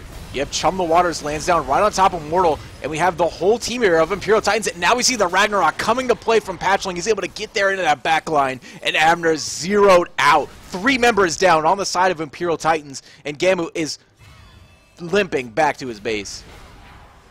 Ooh, Dark Binding lands just in time, and Renar with the BM Unstoppable Force right onto KRP's face. I think that's going to be a hard push here. They're going to at least get an inhibitor, maybe even try and push. Looks like, nope, their minion wave is behind. They just face tank this inhibitor right here. Face tanked very easily. Patchling just going full health with just that little bit of attack speed. We mentioned that recurve bow early on that it might go into a Blade of the Rune King, but it looks like he just held on to it for that little bit of extra attack speed that he needs to set himself up for when he gets low health. So far, it's been really great game here for the side of Imperial Titans. They've done a great job finding these last team fights and getting out the champions that they really need. Those 3 in the center of the screen that you see, Norms, Mortal, Abner, those are their targets, and those are the targets they're finding. Yeah, but you can still see that Tide still can get away back into it. When they don't get caught, when Abner gets to stand still and they're able to protect him, he just wrecks everyone. I think he 2 or 3 shot Holy KRP, got him down to a quarter of health, made him zone use. KRP can't even barely jump onto Abner as long as he has his W up. Oh, definitely. We saw in the previous team fight before, when Abner does have the peel that he needs, he just zeroes out Patchling, zeroes out KRP. Really, any member of Imperial Titans, if they are in Abner's range, he will kill them. It just really depends on whether they can get the peel or not. And right there, KRP was caught out. Just a few seconds there of Abner auto attacks put him at underneath half health. But he's quickly brought back up by Full Metal Echo, going his full HP build this game with his Warmogs and Spirit Visage. Yeah, KRP keeps getting caught here, and if he gets, he keeps getting caught, Tide's going to be able to catch back up to it. Looks like they find... With the Dark Binding is going to force out the Ragnarok from Patchling as he runs out of this engage. So Looks that like is they're it. getting ready for this dragon here. Minute 12 left. They know that they can't let Titans get this 5th dragon, otherwise that's pretty much game over. 5th dragon will make it incredibly difficult for them. We have the ZZ Rot constantly pushing the top side of Tide's base. This is something, and not only that, but we have an inhibitor turret down on the bot-hand side. This is splitting up the force of Imperial Tide. They have to find a decisive team fight. They gotta grab this dragon away from Imperial Titans, and they need to win this game. Yeah, it looks like Titans are really just forcing themselves in here, making sure all wards are cleared so that Tide have to walk in blind here. Looks like Tide's not really posturing towards it. They are at the red buff there. They need to find a way in here. Yeah, they pretty much have set themselves up to take this 5th dragon. We now have all 5 members of Imperial Tide trying to get themselves back up a little bit of vision in the river. They're just kind of inching forward into their face. We got 10 seconds left on the dragon. We need to see where they actually get this engage. Are we going to wait for the dragon to start, or are we going to go before? And it looks like Tide has made that decision. We got Patchling here, going to the back line. He finds Abner in the back line. He's got that Ragnarok pressed down. He's got KRP going to the back, trying to zero down Abner, but he's quickly focused down, and the whole team takes him out. We already have Gamu here, is finished off on the side by Clannon. Abner's still staying fairly safe. He's getting his auto attacks down. Clannon gets the heroic charge, bashes him into a wall, but he's still staying alive. No more CC left, but that last axe finishes him out. Rednar, the last member of Tied Up, and that is all members of Imperial Tide, finished off, KRP being the only one to fall, the farthest in to dive, and this is going to be game over. Surrender vote coming in from Imperial Tide. GG, Imperial Titans. Wow, yeah. Abner was alive for most of that fight, and then Clannon just flashed on him and stunned him into the wall, and he died. So one small misstep. I think if he would have not got stunned there, he could have stayed alive and shredded everyone.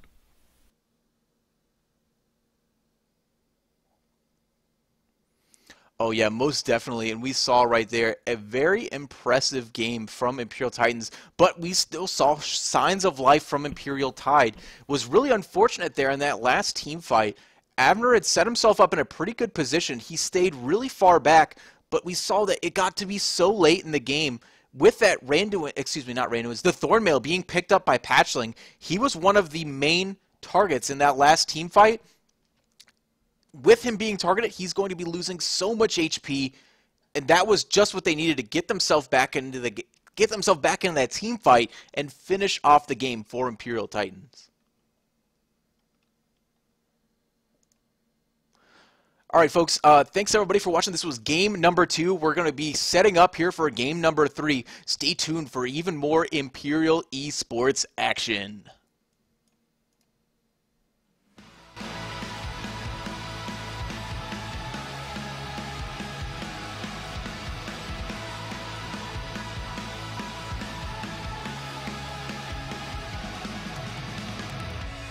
What doesn't kill you makes you wish you were dead. Got a hole in my soul growing deeper and deeper, and I can't take one more moment of this silence. The loneliness is haunting me, and the weight of the world's getting harder to hold up. It comes in waves. I close my eyes, hold my breath and let it bury me. I'm not okay, and it's not alright. Won't you drag the lake and bring me home again? Who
with KRP's mom after the game. But we're still in Champ Select. We have the Rumble in the jungle, possibly. It might just be the skin. It might be the position. But we're looking to see how Tide is actually going to respond to this. They already have the Ezreal locked in. More than likely going to be Avner in the AD carry position. We might see a blue build. We might see them transition to more of the Trinity Force Ezreal. I really feel like with all of the nerfs that have gone into the blue build Ezreal, we're going to see more of that coming back into the meta. But right now they're going to be looking to pick up something in the jungle position and something probably in the top lane. We have the Nidalee sort of hovered here. Do you think we're going to see that coming out of this game? Yeah, I mean, the Nidalee would be a good pick here. Rumble does have okay clear, and obviously Nidalee is the fastest clear in the game, and if Norms here is able to put out a lot of pressure with Nidalee, that might be to push him in their flavor. And Ragnar picks up Fiora here to go against the Poppy. Interesting pickup there. Yeah, I cannot wait to see Ragnar on this Fiora. I've seen him play it in the past. He is a great Fiora player, and that is something that is definitely going to make for an explosive top lane. Clannon has done a really good job in controlling the lanes and keeping it in his favor, but he has been going up against tanks this whole time. He hasn't gone up against someone with the kill pressure to take him out, and this is going to be Regnar's chance to get into Tide's favor in the lane phase. Now we just got to see Avner have Norms land the spears on the correct targets in these team fights. He's got to get him around Full Metal Echo's shield. Can he do it? Yeah, so it looks like they're kind of going for a split push poke comp here out of Tide. They have the Ezreal, they have the Morgana, they have the Nidalee to play safe, and if Ragnar can get ahead here and be able to outduel Poppy, that looks like right now what their win condition is so far. Oh, and finally we see, praise Jesus, we have KRP's champ pool. We're finally seeing something different.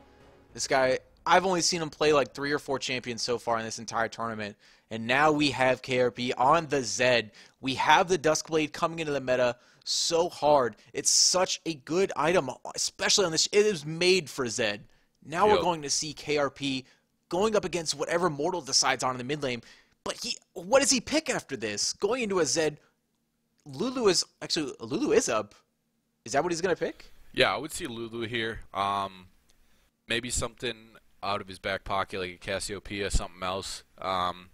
Lissandra would be a good pickup here too. Yeah. Yeah, Lissandra. So with their team comp right now, they look like they have a poke, but then they have Lissandra for the engage. Don't really see where they're going with this, unless they're gonna run double TP and just try and outplay with the split push. They are gonna run double TP. It looks like right now. Yeah, so it looks like they really have a good fight to zone off a lot of, from the side of Tide, they have a lot to zone off Imperial Titans. They have Mortal with the Frozen Tomb in order to stave off any engage that KRP can throw in there. We have Ragnar constantly pushing in the top lane, able to put forward a lot of pressure onto Clannon. But really the main problem from Imperial Tide right now is getting later on in this game. Can Mortal stay with enough of a lead in order to clear out the minion waves? KRP is going to be able to shove this lane to try to constantly going to be shoving his lane. And wherever Patchling comes in, we're going to be looking for those huge Rumble ultimates to really turn the tide of these team fights into Titans' favor. Yeah, so we'll see. We have Titans going for more heavier team comp with the Fiora split pushing. They want to get. Norm should really focus top lane here on Ragnar. They want to have him outduel Clannon, be able to split push, and have to send 2 people to stop him, because then they do have that hard engage. If it's a 3v4 or something. So we'll have to see where Norms tries and puts his focus this game. Yeah, and we have, so here in the bot lane, we're going to have Gameu with the Black Shield. He's going to be able to stop any of the stuns that Full Metal Echo tries to get off with his passive. So I feel like bot lane is going to be not as explosive as we've seen in the past. Detritus, we know that he's somewhat more of an aggressive Kalista player. He's going to be able to get those Fates calls with really good engages onto both of them. So really level 6 is going to be where we're looking to see a lot of action coming out of them. Really, all eyes right now are going to be on Patchling, on this Rumble in the jungle. Is it a troll pick? Is it something that we can actually see something big come from? Oh yeah, definitely. I mean, Trick, I think, from G2 really kind of got it started rolling in the EU. I don't think it's really come over from to NA yet. I think Reignover played it once. But yeah, no, it's definitely not a troll pick. He has good clear. We have to watch Patchling. You have to Patchling has to make sure that, you know, he gets his overheat, that first clear, because that really gets him rolling. So we'll see if he, you know, is able to clear it. But Norm's on the other side. If he wants to invade, he does have the opportunity. We'll see what Norms and Patchling do, because Norms is obviously stronger than Patchling early. With Rumble in the jungle, you really just want to farm up and get to that level 6 and start grouping with your team. And then on the other end of the spectrum with Nidalee, you really want to, you know, get them early ganks off and try and extend the laning phase as long as you can, because you are such a good ganker. Yeah, exactly. And not only that, but we have the tail. I feel like my favorite matchup right now is going to be KRP versus Mortal in the mid lane. We've seen with this last game, Mortal was able to show off a little bit of his dominance there in the early game, able to really poke KRP's fizz off early on with his Lulu. Now we have him on Lissandra. He's going to be able to throw those frozen shards constantly at KRP. KRP is really going to have to keep his distance and wait till level 6 and try to bait around Mortal's Frozen Tomb in order to secure that kill. So really, especially with not a lot of jungle pressure coming out of Patchling, this mid lane is going to be a very, very hard matchup for both sides. Yeah, KRP did bring Ignite. Mortal brought Teleport. If Mortal can get off some good flank TPs in the later game, that's going to be the deciding factor. And then if KRP gets a lead early, he's able to roam, you know, able to help out every single lane. With what Zed does, he's able to cover, you know, a lot of distance and his good gank presence. So we'll have to see how these two play out. I don't see much kills going on mid, because obviously if Zed ults, Mortal can ult, and, you know, that kind of back and forth. There's not much kill pressure 1v1 unless there's a big outplay or someone makes a big mistake and like steps forward and takes too much damage. Yeah, definitely. Here we go, guys. Getting into game number 3. We're going to go into a little short delay as we wait for each teams to load in. Stay tuned for the explosive action as we go into game number 3 of the Imperial Esports semifinals.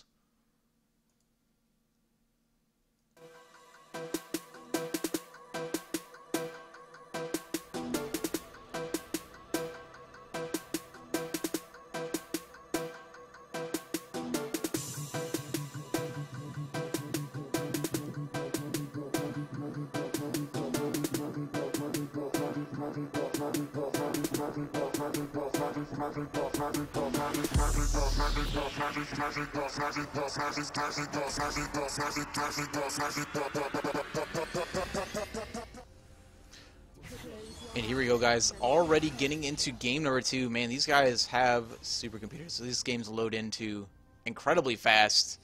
Titans against Tide. Here we go with these early game setups. We've already seen Titans really like to favor the 5-man ball at the beginning, and we have both teams coming towards each other for a clash early on in the game. Already have Frozen Shard landing on almost the entire team of Imperial Titans. The Dark Binding lands down to just Patchling here in the the back half of their team, and just a whole lot of poke coming in is going to stave off any sort of invade that the Titans can muster up here on in the early game. Yeah, with that invade, I think you know, Titans kind of expected it. Braum probably one of their best early invaders with just his Q level 1. Nothing came out of it though, and Tide was able to get out of it pretty safely here. Yeah, definitely, and we saw that poke already coming into effect for Imperial Tide. They were able to kind of stop any sort of engage they might have gotten off early on in the game, and they're going to need to give Patchling a really heavy leash right now. I believe.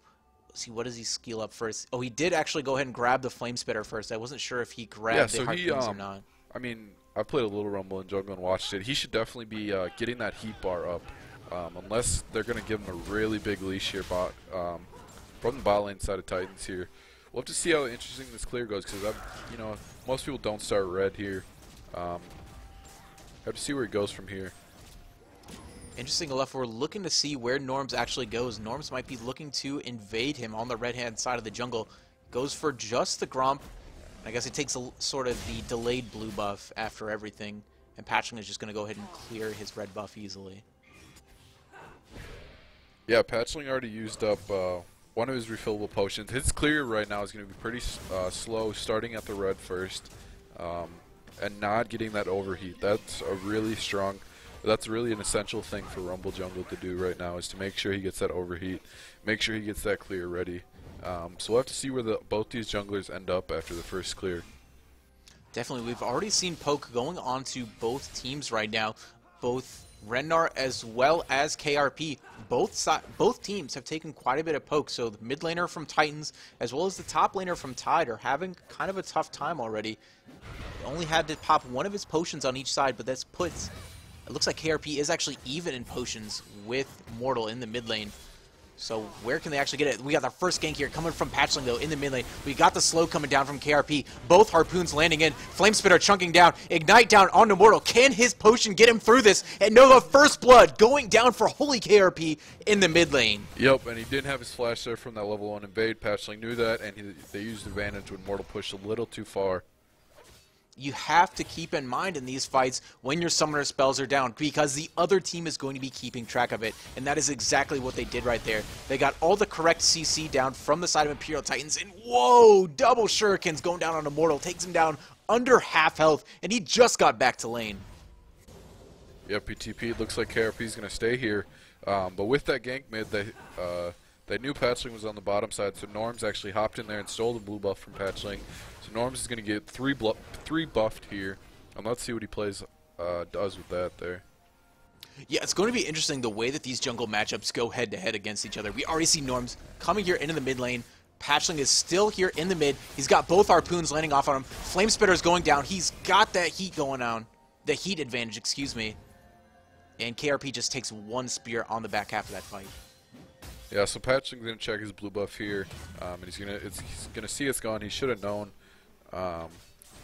from Norms having that blue buff, but maybe he didn't see it. He did ward over, so we'll have to see what Patchling does here, because he is behind, and he is Rumble versus Nidalee. So yeah, he's got to imagine that he's at somewhat of a disadvantage if he were to ever go into some of these fights. I believe he warded up just to make sure that Norms fully cleared his blue buff, because he wants to get it spawned back up as quickly as possible.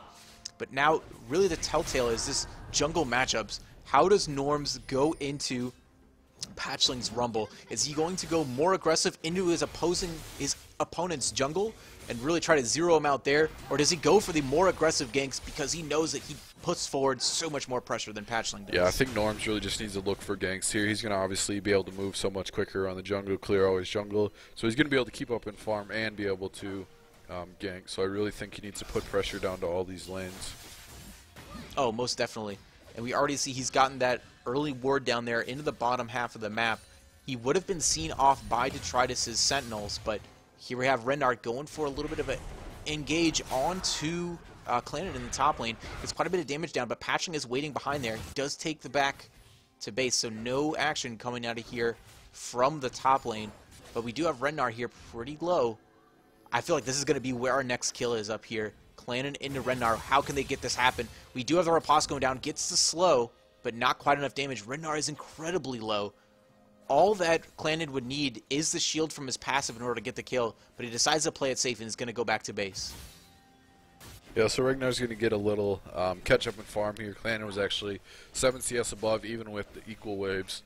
So it'll be even. They'll both back, and I think Clannad, he's not going to use his TP here, so maybe they're looking for something to do bot lane. Possibly. Really good to see. We did have a very good Dark Binding here landed onto Detritus. That's going to be throwing a lot of damage back to their half of the map. And Detritus sitting at very low mana. I don't believe he even has enough to cast a Rend at this point. So really, we're going to be looking to see a lot of aggression here and maybe even some jungle pressure here coming from the bottom half of the map. Yeah, Norms really needs to start putting out pressure because as Nidalee versus Rumble, he needs to put out pressure. There have been good wards, but now they got a pink ward in that top side of the bush, and he needs to, use his advantage as Nidalee here.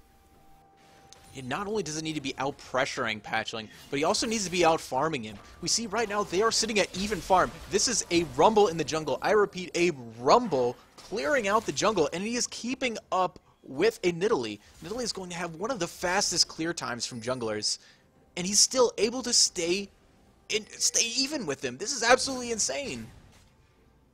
Yeah, so we really see how good jungler Patchling is.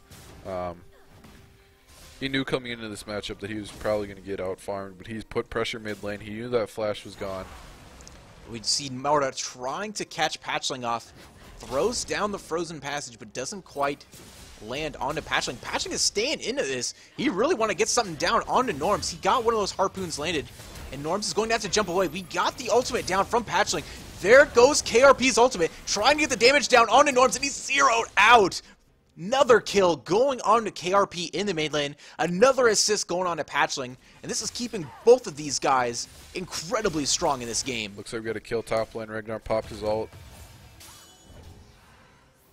Ragnar trying to get the last of his. Yeah, the grand challenge going down. Is able to get it. Trying to flash back in, but the steadfast presence stops that last Q going in. And Ragnar is not able to finish off Clannon.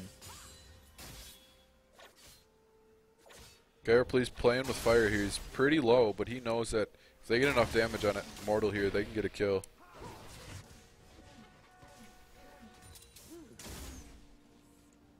And now Ragnar has the advantage in this lane just because he's Fiora. He already has his Tiamat, while Clannon here picked up a Bammy Cinder. So that's going to be more damage. And this is what I was talking about in pick spans. If they get Fiora ahead, or if it's just Fiora, and you know she'll be ahead, you know she'll be able to duel anyone. This is really their win condition now.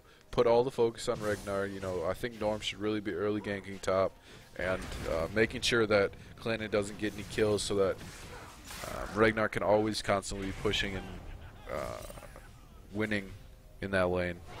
Exactly, and when it comes to a carry fighting a tank in the top lane, it really comes to how do you want to play your champion and where do you really want your spike to go. Clannon is going for the Bammy Cinder, probably into an early tanky item. This is going to make it incredibly hard for him in trades early on in this lane. He's not going to be able to stay in and take the trades like he's been with Ragnar. With that Tiamat already being finished, he has to watch out for all the kill pressure that he can put out.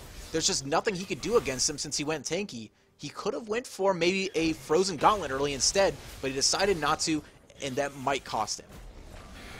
Yeah, and we can see, oh, we have gank mid. Nope, nothing came out. But bot lane here, Abner is 20 CS up on Detritus. I think Gamlu's really been hit this good binding and doesn't allow Detritus to farm. And Ezreal plus Morgana poke has really put him out of lane and had to fall behind in CS here early. We see just how far, or how comfortable KRP is. Pushed all the way there into the very middle of the lane, even though he saw Norms was there clearing out that pink ward. Just got so much pressure already early. He's already got his Hex Drinker finished. He's got the Coldfield's Warhammer. So there's so much, he's got a lot of resistances, a lot of cooldown reduction, and a lot of kill protection, a lot of kill pressure coming from this champion. Yeah, he kind of missed his opportunity when he knew Mortal's ult was down. It's going to be hard for him to get an kill on her, on Lissandra here. He can either, you know, Lissandra can just ult him and E away, or she can ult herself and try and turn it around. Yeah, exactly. And like you said, we have this advantage mounting down here in the bot lane.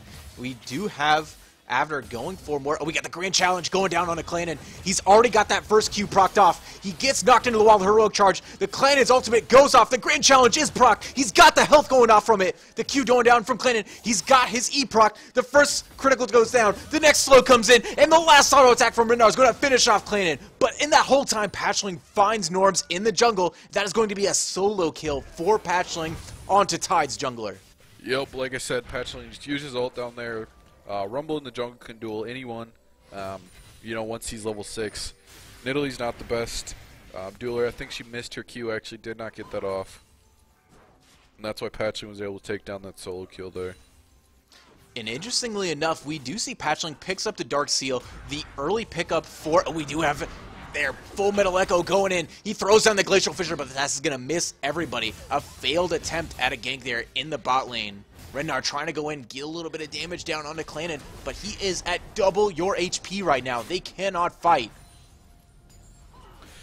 Yeah, Norms hasn't really been able to get anything off. He hasn't went top at all. Clannon's been pushed, no wards. I really think he needs to look top here. But it looks like that's not his focus. He wants to go bot lane. Bot lane is winning, but he's not doing much here. He's kind of just clearing, and Patchling's definitely had more pressure throughout the game, even though he is Rumble. Yeah, that's That's really interesting for me so far this game, is that we've actually seen the Rumble doing so well in the jungle. But like you mentioned, where Norms is deciding to put a lot of his pressure, he's going for the bot lane when you already have your top laner is winning. Normally in these games, as a jungler, your thoughts are, if I have a lane winning, I either want to help him snowball, win even harder, or I want to pick up my other lanes and help them to start winning. And right now he's decided to try to make sure that Avner can win his lane even more decisively. Yeah, and with that, with him focusing on bot, it's kind of hard to say he's focusing anything right now. He's kind of just meeting with Patchling. Looks like he got another duel here. Ooh, he landed that More first moves harpoon. over. Doesn't have another one in the repertoire. He's got another one of the flame spitters going down. Another electric harpoon lands. Mortal's got to pop his frozen tomb on himself. He dodges the death mark, but that is not enough. All the damage going down from Patchling and KRP. We got the flame spitter going down. He still has the equalizer on the end of it. Drops it on top of him.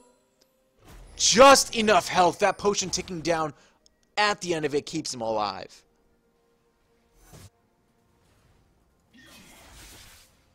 Yeah, so Norms cannot fight Patchling now. Patchling's 202, has the Dark Seal, has the Aether Wisp, and he is really really ahead now. Norms has really failed his job as an early Nidalee to try and get pressure down for everyone. Yeah, we can see that he's already got his Runic Echoes finished. He's got that Mana Crystal going to try to start building into a Rod of Ages. That is going to slow down his damage and any sort of presence he can put in this game early. But we got Patchling here in the top lane. He's got the Flame Spitter going down. He's going to flash out of that second Electric Harpoon. And that's going to take down any kill pressure on the bot lane. Retnar gets out of it safely.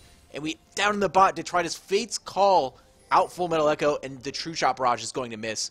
Both lanes of the Titans are going to get out of this safely. Yeah, we have Norms doing the Dragon by himself here. He should be able to get this one unless someone comes out with pressure. Yep, Gamu comes over.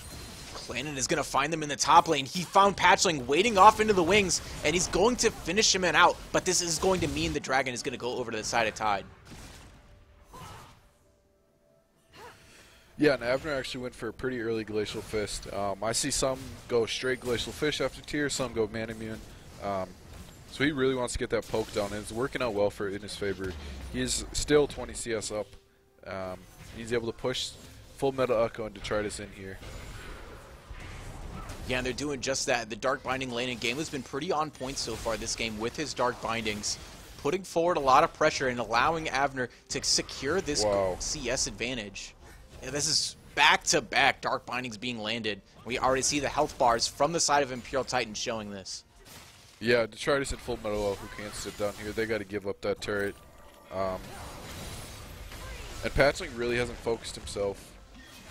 Oh, barely misses him. He should have hit the bush and he would have got him. Yeah, and again, we see this Frozen Tomb. There's just nothing that KRP can do into this Frozen Tomb. It's going to be up at the same time as his Death Mark is every time. However, we do see that KRP is starting to build up the cooldown reduction. I think his active ultimate is actually on a slightly lower cooldown. 90 seconds to 93. So he's got a 3-second window to throw off the Death Mark. And so far, he just hasn't been able to do that. Yeah, even as good as KRP is, I don't think he's going to know that window. But we'll see. We'll see if he can find a window to get a kill there. He does have 2 kills to Mortal's 2 deaths. And plus Ignite. Oh, definitely. And KRP is definitely making his mom happy this game. Has not been feeding so far at the 16-minute mark. He's sitting at 2-0-1. We already have the Magi Soul Stealer finished off on Patchling. So he's going to be looking for some kills early on in this game. Actually, even more than he already has been. But right now we have Gamu sitting off on the wings, waiting for KRP to go in again on Mortal. And there he is! Got the Dark Binding landed. That last Frozen Shard is going to finish him off. Good job to Gamu to know when he needs to roam. He gets the kill for Mortal in the mid lane. Yeah, that was a... Oh, wow. Patchling just sniped him out of nowhere. Wow. Did he drop the equalizer? That was an equalizer drop. Yep, he dropped the equalizer.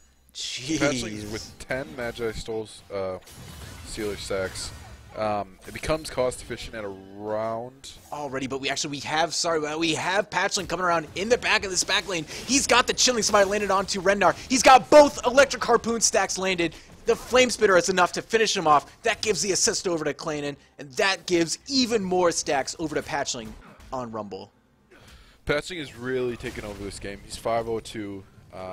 He's ganked every lane, and he hasn't died yet.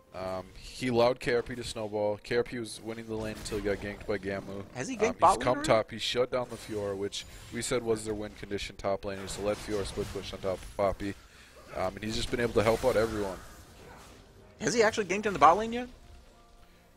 I think he's put pressure down. I don't think he's got a kill. Yeah, I think he might be right. That might have just been a little bit of pressure down there. Yeah, he hasn't got a kill down there,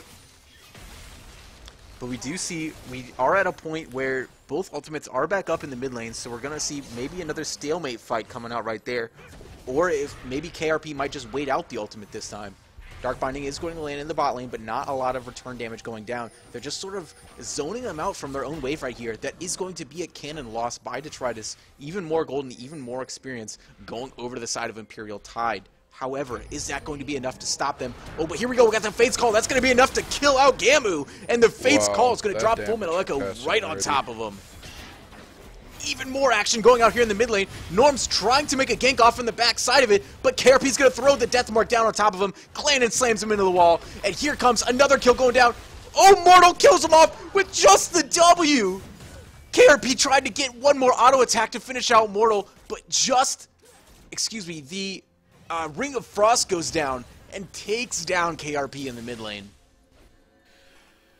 Yeah, they really need to worry about patching. They really need to start building some MR, but then you have Poppy, Callista, and Zed there, all building, all attack damage type champions. So really have to be interesting to see what they try and do. Patchling is a monster right now with 20 sacks on the Magi's, a Haunting Guys, and his Runic Echoes. Yeah, it's really insane how much AP he already has. As soon as he gets that Leandry's finished off, he's going to have the last little bit of kills he needs to get fully stacked. And they're going to just have to focus him out. That's where that Frozen Tomb is going to have to be in order to change these fights in their favor. Yeah, they have kept Detritus down. He does have one kill, but he's down 40 CS, which I think that equals about one kill. So Abner and Detritus are about even. But yeah, the real concern going into this mid game is patchling. That's really kind of a bummer when you think about the only advantage they have is that he only has one kill to the 0 kills of his lane opponent. Yeah, and with the Fiora being shut down, Mortal being shut down, only has the Zonias. Won't have much damage going into this mid fight. We got a fight. Yeah, we got some action going into the bot lane. The Blade of the Rune King there, pocked by Detritus. He gets a lot of damage down, but we see that Abner is able to trade just as much back. Doesn't get the final rend in order to finish him off. Abner does miss that True Shot Barrage, so they do not get a kill in the bot lane. Patchling is going to wait off in the side for a whole lot of nothing.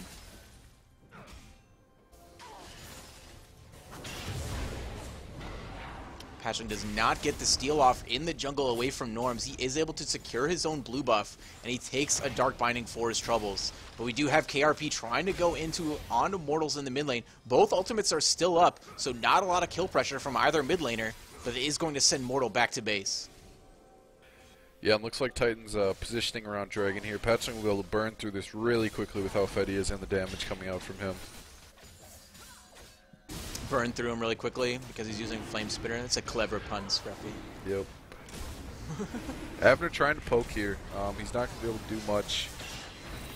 Equalizer going down, dropping and you right can just on see top that of Mortal. damage. Wow.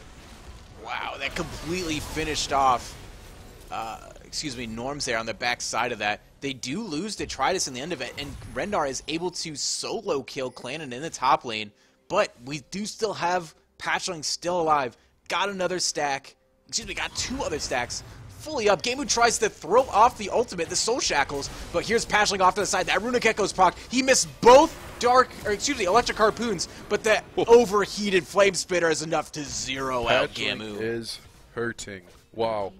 I think he can 1v1 anyone right now, even 2v1 some of the less fed people on Tide here. They really need to worry about him. He's really carrying Titans on their back. He's set up every kill almost. He's 8-0-4 out of 13 kills. He only missed out on 1. But the one saving grace right now for the side of Tide is that the majority of kills are on to Patchling. He isn't a very tanky champion. He has only ability power items on him right now. With the exception of Leandry's giving him a little bit of innate tankiness with the health, he still is a high priority target. If they can kill him, they can kill the rest of the team. Yeah, and that Magi is an interesting concept on Rumble because Rumble does have to get in the team's face to do a lot of damage. You know, if he dies once, he's going to lose, what, 10 stacks on Magi's? It's about half, yeah. 10 stacks. So, yeah, he really needs to play safe. And they really need to focus Patchling because that's going to cut his damage a lot down if they even kill him once and plus the shutdown gold. Yeah, it's really just going to all depend on how they decide to play these team fights. And right now, we already have the superior rotations of Imperial Titans coming in. They're getting here into the mid lane. Easy zero out this turret right here. And we still have Rennar is just AFK farming in the top lane. Ooh, and that last equalizer is going to finish out Mortal in the mid. Wow, look at that. Patchling is doing a lot of damage here. Ragnar came man. down with the TP. Kind of a waste of TP. Couldn't really do anything past. Pastor, yeah, really just farming up this wave and sort of trying to keep it even here for both teams. See Patchling, ooh, Clannon roaring in from the side, gets right on top of Norms. Oh, but they do finish out Patchling! They finally take down the Rumble God. They can chase here. They do. Everyone else is low. They've caught KRP. He already used. He looks like he's going to just turn on Norms. I believe caught KRP was very relative right there as he throws the death mark down onto, goes KRP back to his original shadow and zeroes out Camu. Chasing Clannon here on the backhand side of this. He finds the minion to heroic charge to, and he's going to get away from Rednar. KRP's looking for a kill here on Norms. Oh, and he finds it! Oh my gosh. KRP has really shown us today that he can play more than Azir and Yasuo. His Zed play has been amazing. Has been pretty on point, that's for sure. They're trying to find something here in the mid lane, but it looks like they're just going to clear out some of the minions. Abner's doing a good job in really stopping a lot of the engage that they could from the kite potential of this Ezreal.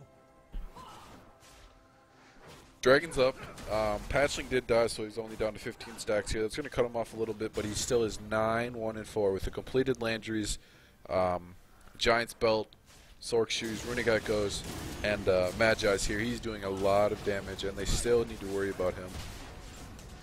Yeah, however, we do still see a lot of potential coming out from this side of Ty. We have Renner, he's got his Titanic Hydra, he's got the Black Cleaver already finished. There's no way that Clannon can stay and trade with him in the top lane. Abner, he's already fully stacked the Mirror Mana. He's got the Iceborne Gauntlet. There's no way that Detritus can fight him 1v1. But here we got a lot of action in the mid lane. They're not going for the 1v1s. They're sending Full Metal Echo and KRP against Mortal. Yeah, and Ragnar's still just pushing, getting free farm. He is about 30 CS to up now on Clannon. That really needs to be their focus, but it looks like people just keep getting caught. Oh my gosh, just going straight back to his original shadow there. Throws down the last auto attack onto Mortal and then drops the death mark onto Gamu to dodge the Dark Binding. Absolutely phenomenal play by KRP. Yeah, KRP is really being able to show that he can push down. Ragnar's pushing the top lane here, though. He should pick up this turret with, I don't know if Titans will be able to recover here and find anything else. Looks like they're going for the mid lane here. They are, but they are going to use, just like you said earlier, Rennar, they are using him to split push in that top lane, and he's going to trade back a tier 2 turret for a tier 2 turret of their own. So it's keeping the turrets fairly even. They're only one behind right now. This is significantly better than they did in game number 1. Really, all it's going to matter is if they can turn these team fights around. So far, they just have not been able to do that. Yeah, and Ragnar can really do anything right now. He might even be able to 1v1 Patchling if he outplays him a little bit. So we'll see what they want to do. They really need to stick him in a lane by himself with the TP and just keep pushing constantly. Yeah, definitely. They need to keep the push going. Maybe throw even a ZZ, or does Fiora even build a rod? Is that no? You won't want to build a ZZ rod here. First, that's more magic resist, and if you're not going to be able to But get hold a on, catch here on they're Gamble. finding Gamu in the mid. That equalizer and the Fate's Call is going to completely zero him out. Clannon finds Norbs into the wall. They find that last stun on him. That gets the kill. Mortal is going to try to take the last little bit of the frozen passageway. Going to death mark onto Rednar, but that's, onto Avner, but that's not going to get him the kill. And KRP is going to finally fall in this match. Yeah, they didn't pick up Patchling there. It was a 2-for-1. Gamu and Norms both got caught there. They were a little too overextended with Patchling. The equalizer being such long range and doing so much damage. He's going to be able to really catch someone out of position here. Yeah, so really, as far as itemization-wise, what are we looking at as far as both of these top laners? It looks like we might see a rot coming here from Clannon. Where does Rednar go next? Ragnar can either pick up a tank item, Deadman's, you know, even a Randuin's with a buff to Randuin's. Randuin's pretty good now. Looks like he did pick up a BF sword, so I'm going to guess that's a Bloodthirster going in. He really wants to duel anyone that comes down to him, and I think he can right now. And yeah, that's what he's itemizing for, is to be able to either fight Clannon or Patchling, whoever they want to send, and he should be able to 1v1 them. We're seeing him going ahead to go back right here and giving Clannon time to push back up this bot lane. It's unfortunate. What they're doing right now is they're allowing Titans to push these side lanes into them, which is going to give Rednar it's going to take Rednar even more time to push these lanes up in order to get it to a turret. In the meantime, Titans are using the time to move their entire team forward into this mid lane. They're forcing these team fights, and they're getting advantages, and they're getting kills. Yeah, Clannon knows he can 1v1 here, so he's calling for his teammates' help. And that is a full team of Titans coming in. He is going to quickly get out of there, burns his flash on the way out. But still, a safe Rednar at the end of the day is all the advantage that Tide needs. Got a collapse here behind from Titans. They're going back around. You already see, there's the equalizer drop down, hits a lot of the team. All it needs is that initial burn to do a lot of the damage. Glacial Fisher is catching Norms. That last little bit of Winter's Bite is going to get a little bit of slow. Start the stun proc going off. There goes KRP. He finds Norms in the Dragon Pit, and he's going to go down. Oh my gosh, Rednar thought he could fight with Patchling, but he was wrong. And that's 3-for-0. Once they saw the whole team go top to Ragnar, they actually just tried to decide and push. But all the Titans had to do was just circle around, get the equalizer laid down. Full Metal Echo was able to follow up with his ult, and that was the fight won for them.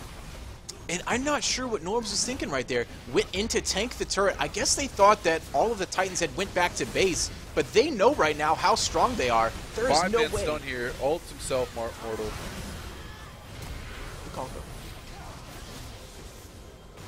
They do return. They do get 2 kills of their own. They kill off the Patchling, which is definitely a really good kill for their team. They want to keep his Magi stacks low, considering that is the majority of the efficiency that's going to come from that item. But KRP is going to take Mortal off the back half of that. He clears off the Duskblade mark, but not the Death mark. Remember that the Chalice is only going to clear off one of the status things. But Avner finds KRP trying to leave his jungle. Takes him out pretty easily. Looks like they're pinging for Baron here. They know everyone had to back. They know that Patchling's dead. They know that KRP is dead. Looks like they're going to go for the Baron here. Yeah, really good call here from Imperial Tide. They got to start taking some advantages in this game. But we do already have Detritus as well as Full Metal Echo trying to make an appearance here. Oh, but they're quickly zeroed out. Really great play here from the Tide. Wow, and that grand challenge, gearing Mortal up almost to full.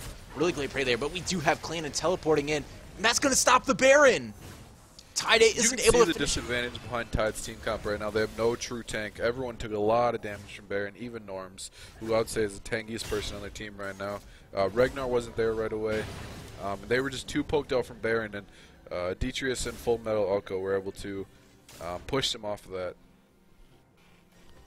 Yeah, definitely. And we've already seen right here, even in the midst of all of these fights, Avner still is 4-0-4 in this game. He was able to fight Detritus incredibly easy. He did have the whole team behind him, backing him up, but even if it was a 1v1, even a 1v2, Avner is still going to win those team fights into Detritus. Yeah, interesting ZZ Route portal placement from Clandon here. He kind of puts it in the river. You know, that will keep the lane pushed, but I think the minions are actually going to sneak by here on the next wave. Nope. Yeah, never really seen a ZZ Route there, but I guess he found it's a good spot because it finds that bot lane there and is able to keep the waves pushed where they want it. Ooh, Heroic Charge misses a wall, and Norms is able to just pounce right to safety.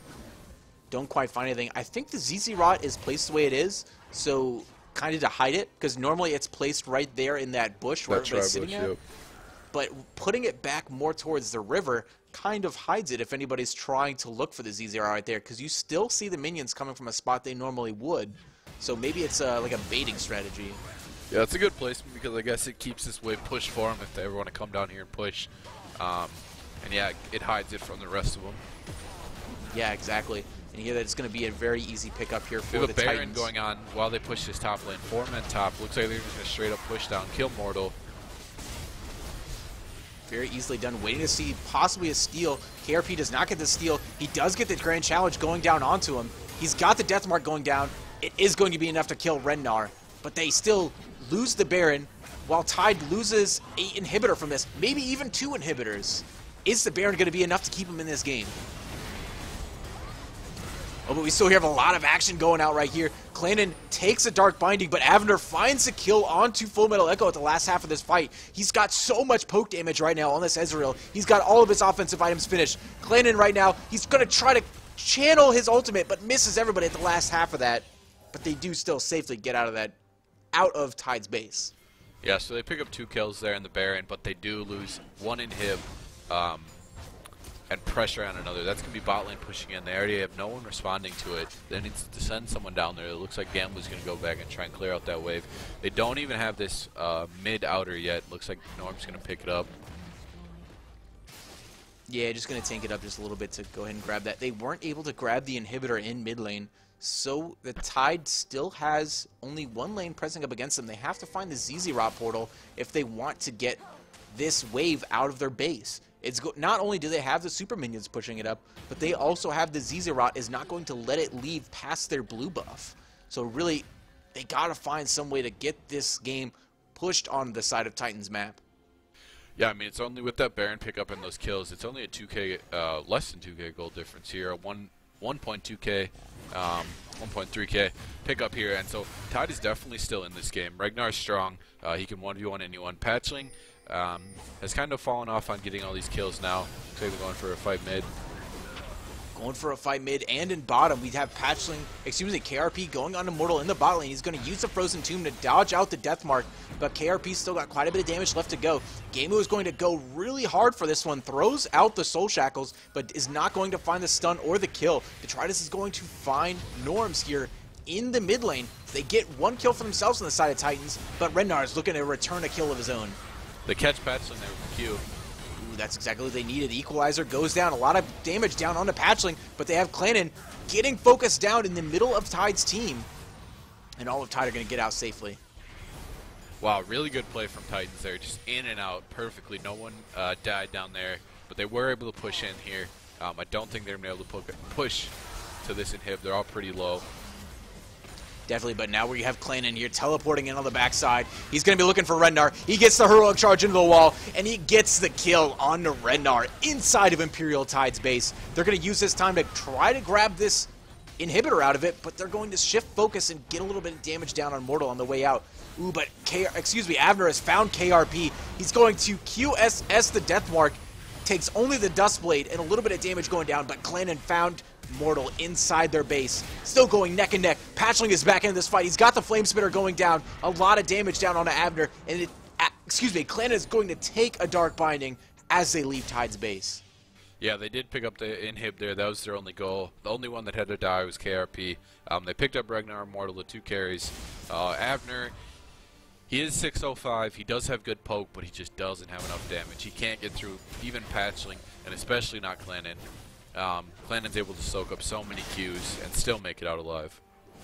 Yeah, Scruffy, walk me through some of these item compositions and how really, at this point in the game, it has looked like it's all Imperial Titans. But when we look at this gold score, it is still only a 2k lead for them. Where is all this coming from? Yeah, so I mean, you still got the you still have the 50 CS lead in the bot lane by Avner. He is 605. They've had a couple shutdowns in there on Lord Patchling, on KRP. They picked up a Baron. Ragnar is out farming Clan in here, and Mortal is even out farming KRP here. That's just all the farm difference, the shutdown golds from that early game power that Titans had, and you know, Tide was able to pick up a few kills here and do that. So yeah, that's where that gold's coming from. The item build looks like Fiora here has picked up that Bloodthirster, got the Giant's Belt. She can really 1v1 anyone, even KRP, how fed he is. He is 10, 6, and 10. The Maw picked up for KRP.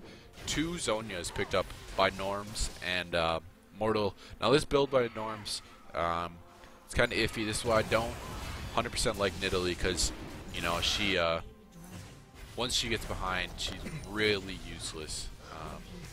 You know, she doesn't do much damage, and she's not really tanky, so... Yeah, well, I would beg to differ with you. She's putting out a lot of damage. She's got that Rod of Ages fully stacked.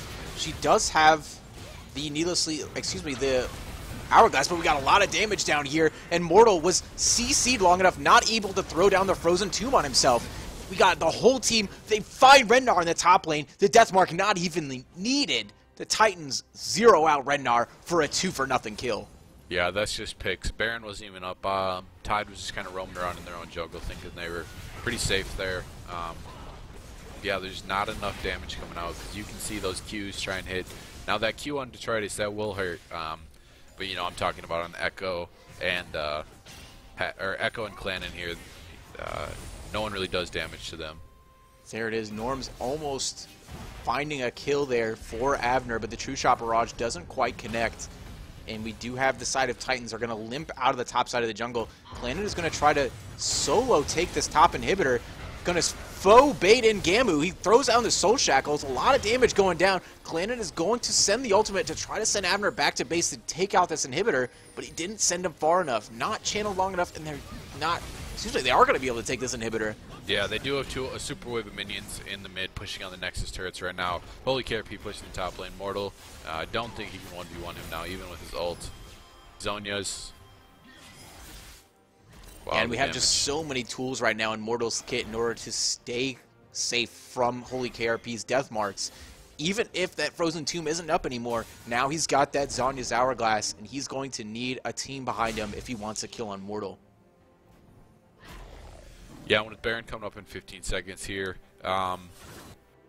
you know, Titans is going to push for this. No wards, actually. Not many wards around it, so we'll have to see what kind of focus they put on that. With the 2 inhibs down, it's going to be really hard for Tide to even push out of their base. They still haven't got the ZZ Rot portal. Looks like Clannad just moved it here.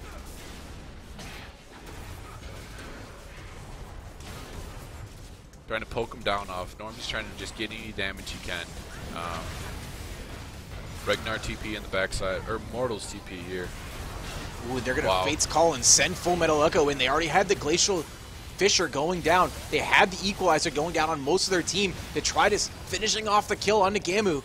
We have, KRP is going to completely zero out Mortal in the back half of it, and there goes the Deathmark going on to Avner. All he needed was the position right there to get in front of him, and that is going to be the full ace for Imperial Titans. They got the Baron buff, they got the full ace, they got the minions in their Nexus, and that's going to be the surrender. Wow, what an impressive game. A little sloppy. Tide did fight really hard. Tide's team comp was good still. Norms was just not able to put enough pressure out as Patchling. Patchling really, once he got rolling, no stopping him. He could do so much damage. Plus the Magi's, you know, Patchling, I would say, was the MVP of that game.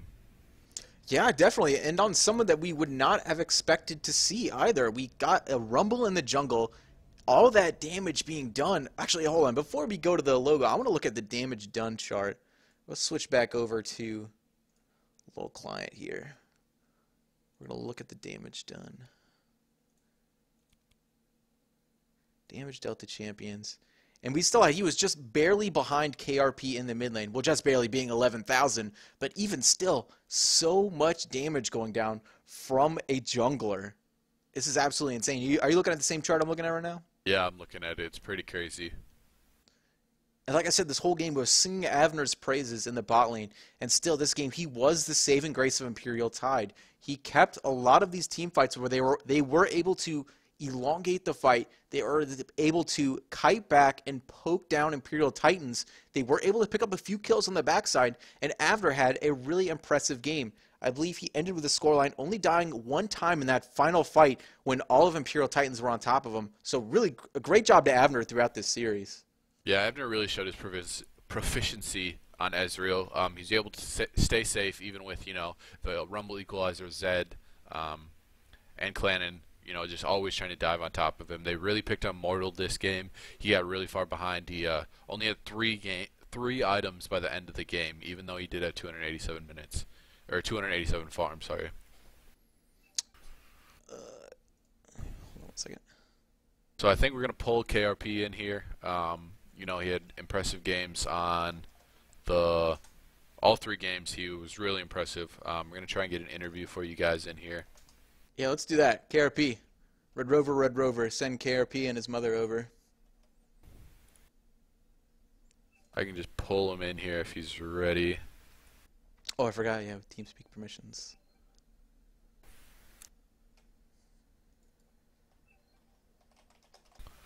Alright, I messaged him. Let's see if...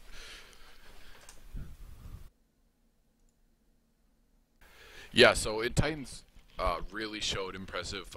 Ty did have some shining moments, able to, progressively push more, but Titans really dominated all 3 games. First game, perfect game. Second User game. was moved to your channel.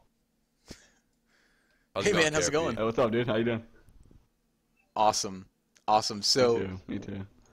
so hold on. First off, has mom called you yet? What does she think about these games? What does mom think? Well, I don't know who mom is actually. So this stranger in Twitch chat, you haven't kept up with your who mom it is. lately? Who doesn't call their mom before their big semifinal game? Well, she beats me sometimes, so it's like I can't tell her because if I do bad, then it happens, That's true. You did actually have one more death, and you would have been sleeping outside. So it is I fortunate. saw that after the game. Yeah. Yeah, you did keep a very good Actually, kill-death I ratio. could hear her yelling in the other room. She's like, "If you die one more time, it happens." Yeah, yeah, very true, very true. So good on you, Yeah. getting to stay warm tonight. With Well, this Dad team. said he'd take me in too. Oh, okay, well that's always good. Couldn't let me live with him yet. Okay, just clear that up. So with this final team comp they would coming in, what was the thoughts with sending the Rumble in the jungle? We hit the random button, and that's what came up. Come on, Rumble Yeah, Jungle's pretty I strong. mean, I actually, Patrick didn't even know that it was played in EULCS, Oh, yeah. and he said, because he's played it before with us, and then me and Klein saw it in the EULCS, and he wanted to play it, so we knew Zed was open, and we knew we wanted to pick it, because I had a blind pick. It So- was played recently in ULCS? Yeah, last week. Emperor played, or Trick. Airwax Oh, played it sure, too. gotcha. Yeah. Wow. Airwax played it. Yeah, so my question is you showed all 3 proficiency on all 3 champions. Oh, yeah. Are those your 3 top champions besides Yasuo? Probably not. Well, I didn't think I was gonna pick. What would I play? I played Azir. Azir would definitely be in my top 3. But, Yeah, you played Azir, Fizz Fizz. and Zed. Yeah. Well, Zed I just think it's really OP right now. So I don't think I'm really good at him, and then I don't think I just picked Fizz just because we need to kill Dogma. It was a really bad matchup mid though. I got first blooded 3 months in, and I missed the first 3 waves. Yeah, so was that you guys' goal when you saw that Kog'Maw pretty early? You picked Yeah. up Fizz and you picked up... Olaf. Yeah, so was that your goal, just to dive on? Just to dive Dogma. Okay. Well, because we knew we either had to ban. What did we ban that game? We banned we were gonna ban Kog'Maw or Lucian out or something. Dave And and then, Lucian, Janna.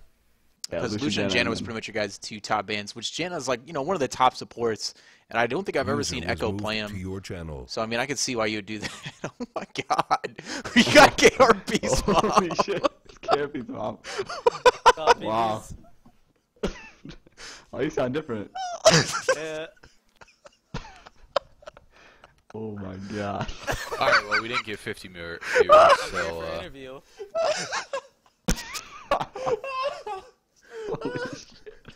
Alright. We won't worry about that. He's muted, so.